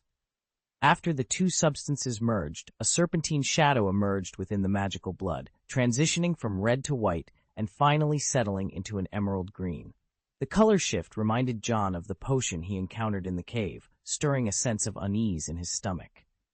Despite the nausea, he steeled himself and consumed the magical blood. As he did, the power within him surged wildly, yet with more control than before. Having endured magic runaways 4 times, John was becoming adept at managing his magical energy. Under his command, the magic morphed continuously until he summoned the Sword of Silver Wick. The moment the Sword of Silver Wick was drawn, the dormant consciousness within it let out a resonant cry. Seizing the moment, John gripped the sword with both hands, channeling immense magical power into it through the Philosopher's Stone. The sword, bathed in magic, shone brilliantly, transforming into a beacon of light in John's grasp. The once mirror-like blade now bore intricate runes, etched into it by the runaway magic. The Sword of Silver Wick now exuded an aura of mystery and antiquity. "It's done," John declared, feeling the sword's newfound heft, a testament to its advancement. This weight, far from burdensome, lent a sense of formidable strength to its bearer, becoming unwieldy in the hands of anyone but its true master. John's satisfaction was palpable. His weapon was nearing the legendary status of the Sword of Gryffindor. However, he noted, the Sword of Silver Wick lacked the semblance of self-awareness that the Sword of Gryffindor possessed. Artifacts like the Sorting Hat, the Elder Wand, and the Sword of Gryffindor all harbored their own consciousness, each with unique traits and loyalties. Ding, the magic blood ritual is complete. You have gained the basilisk's blessings: petrification, death gaze, longevity, parcel tongue. Petrification, the ability to turn creatures into stone, with significantly enhanced resistance to petrification effects. Death gaze, a gaze that can induce paralysis or death in living beings. Longevity, extended lifespan, promoting a longer life. Parsaltry over the language of serpents. John was pleasantly surprised by the basilisk's abilities, particularly petrification, not merely a spell, but a power to turn beings into stone. The basilisk's legendary prowess was more formidable than he had anticipated. Longevity was an unexpected boon. In the realm of humans, the specter of death was an insurmountable barrier. Yet, with this new power, John felt confident in his potential to live for centuries, considering the basilisk's own millennia-long existence. His thoughts then drifted to the phoenix. Could the blood of a phoenix grant him a semblance of immortality? Beneath the black lake of Hogwarts dwelled a giant squid, ancient and formidable. Perhaps, John mused, it was worth exploring such a creature's potential in his next endeavor. The squid's vitality suggested it might rival even Dumbledore in strength.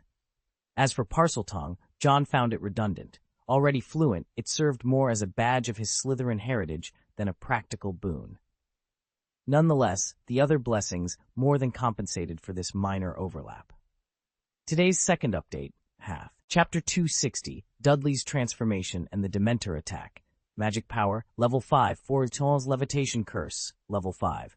Transformation Curse, Level 5. Dragon Shape Optional.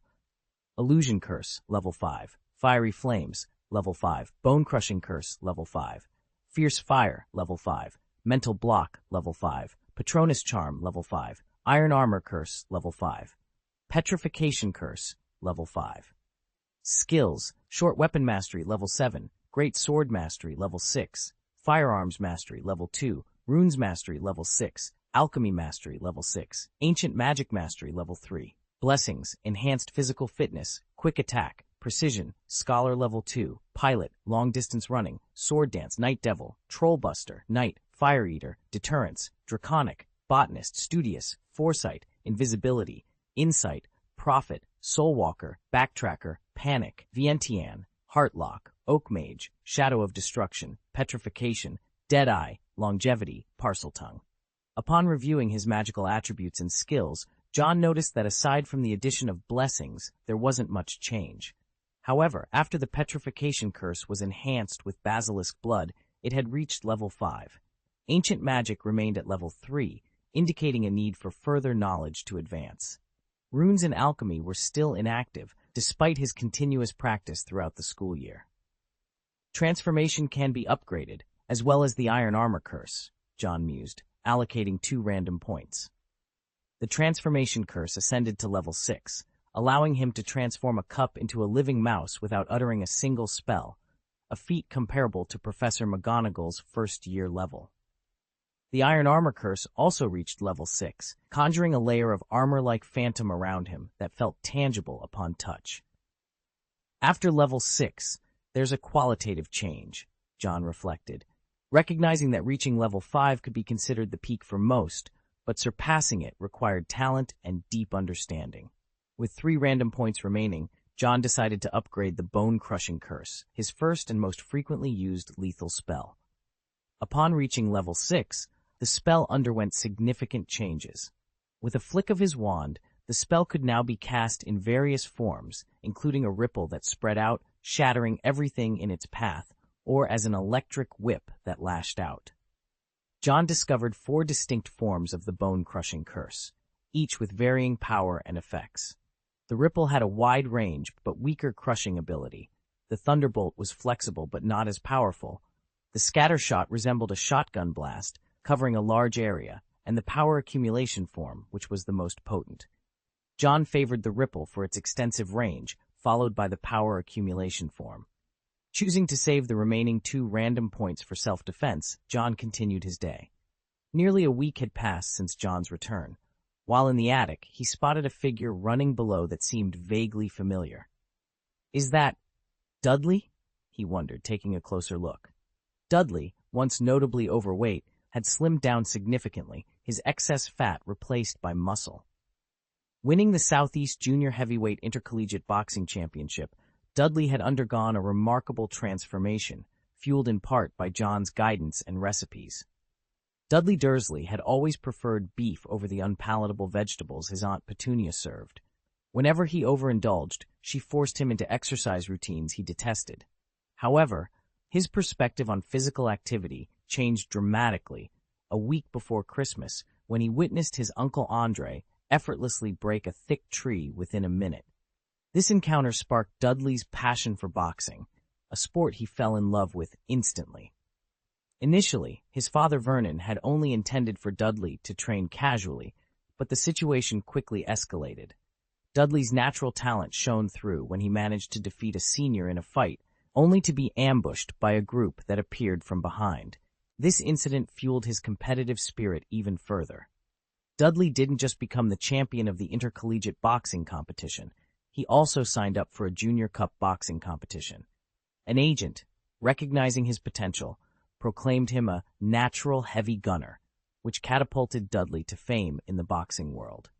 He was promised a direct entry into the ring as soon as he was of age, all thanks to the dietary advice he received from John. Dudley knew that Harry's return meant John was back as well. After several days without seeing John, Dudley finally spotted him and gathered the courage to greet him.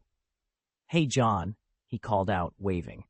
John smiled and gave him a thumbs up, saying, "Dudley, I am impressed by your change." It was the first time John had praised him, and the feeling was more exhilarating than winning any championship trophy. Inspired, Dudley went for a run and later met up with friends for training. Although he still had a reputation as a bully, he had shifted his focus to challenging stronger opponents, losing interest in tormenting the weaker ones. John was relieved to see Dudley's positive transformation.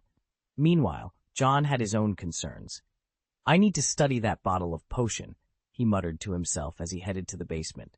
Suddenly, a loud bang echoed through the neighborhood, causing cars to alarm and residents to peer out their windows in curiosity. John, noticing the residual magic, deduced it was a poorly executed disapparition. Realizing that none of the magic in his house had been tampered with, he concluded the incident wasn't targeted at him. With only 2 wizards in the vicinity, himself and Harry, he decided it was none of his concern and turned away, catching a glimpse of Vernon Dursley apologizing to neighbors for a supposed car accident. In the basement, John examined the potion with a puzzled expression. The potion contained mostly ordinary substances, but some components were exceedingly rare in the magical world, and one was completely unidentifiable. John, a master of alchemy, found it baffling. Potion masters were rare, but alchemy masters were even scarcer, with no more than 3 appearing in a century. John's alchemy level was exceptional, having only met one other person at his level, his teacher, Nicholas Flamel. The founders of Hogwarts, particularly Godric Gryffindor and Salazar Slytherin, had shown proficiency in alchemy, but none matched the level required to create the mysterious substance in the potion. John pondered the origin of the unidentifiable substance. If even he, with his advanced alchemy skills, couldn't recognize it, it likely originated from beyond the magical world. What is this substance, and why would Jovanovich be interested in it? He wondered, delving deeper into the mystery. John was increasingly puzzled by Jovanovich's enigmatic nature. He even began to question if his own grandfather's lineage harbored secrets of wizardry. It seemed Alexei had discovered something significant, hence leaving behind a potion. Could it truly be linked to wizardry? Lost in thought, John's attention was drawn to the basement's desktop, activated by magic. The map displayed was not of the interior, but the exterior, where dusk was settling. A familiar yet oddly displaced figure caught his eye. Dementors? He wondered. Meanwhile, Dudley was making his way back from a training session near the park. "Hey, Brother D," he heard, turning to find Harry. Dudley's desire to avoid Harry stemmed not only from their past, where Harry was often the target of his bullying, but also from a fear of Harry's wand. "Since when did you become Brother D?" Harry inquired, a question Dudley chose to ignore as he walked away. Harry, undeterred, followed, teasingly referring to Dudley as Dada Baby. Dudley, reminded of Vernon's advice to avoid confrontations with Harry, clenched his fists but restrained himself. Harry reflected on his recent stay with the Dursleys, a mix of good and bad memories, including the bullying he endured. He felt isolated, cut off from Hermione, Ron, and even Sirius, who had all advised him to stay put, adding to his frustration. Despite being the first to warn of Voldemort's return, he felt sidelined. "Who did you beat up tonight?" Harry pressed on, mentioning Dudley's recent altercation with a boy named Mark Evans, a coincidence of surname with no relation to Harry's mother. Dudley justified his actions, claiming the boy had insulted him, to which Harry sarcastically agreed, likening Dudley to a pig on 2 legs. Their argument continued into a dark alley, devoid of streetlights, where Dudley contemplated teaching Harry a lesson. However, the atmosphere suddenly turned cold, a sensation all too familiar to Harry. The sky darkened completely, and in their blindness, Dudley, mistaking the cause to be Harry's doing, swung a punch that sent Harry tumbling, his wand flying from his grasp. Before Harry could recover, 2 Dementors appeared, moving menacingly towards them. Pinned against the wall, Harry was powerless as one Dementor prepared to deliver its dreaded kiss. In that dire moment, black silk threads emerged, entangling the Dementor facing Dudley, offering a glimmer of hope amidst the darkness. In a moment of sheer terror, Harry watched as a Dementor, emitting a bone-chilling scream, was ensnared by an unseen force. Despite its frantic struggles, the creature was inexorably dragged towards the shadowy recesses of a nearby street corner. The Dementor that had been menacing Harry hesitated, caught off guard by the sudden turn of events. Seizing the opportunity, Harry rolled to the ground, his fingers closing around his wand. With a determined shout of "Expecto Patronum," a burst of silvery light surged forth, driving the Dementors back. Just as he was about to pursue them into the shadows, Harry felt an inexplicable resistance, as if an unseen gaze was fixed upon him, halting the advance of his Patronus. The silver light flickered and then faded away. With a sense of unease, Harry glanced towards the source of his discomfort, feeling the weight of an unseen observer's attention. Swallowing his fear, he mustered all his strength to help Dudley to his feet, and together they made their escape. After they had left, the shadowy corner revealed its occupant. John stood there, a pair of pure, silver-white wraiths hovering above his palm. He had not intervened to assist Harry. Rather, it was Harry's quick thinking that had vanquished the Dementor. John examined the spectral forms with a detached curiosity before nonchalantly transferring them into a bottle. Dementors appearing here, he mused, a cold smile playing on his lips. It seems the ones in Azkaban aren't as loyal as they're believed to be. He pondered the foolishness behind their presence, wondering if magic had clouded someone's judgment. Since they've proven themselves useless, they might as well serve as materials for my experiments. John considered the Dementors from Azkaban to be prime material for his dark concoctions. He planned to refine these captured souls into potent potions, the first batch of which would be sent to Nagini. This unexpected encounter had certainly brought an unusual excitement to the otherwise mundane surroundings of the Dursleys' residence. Today's second update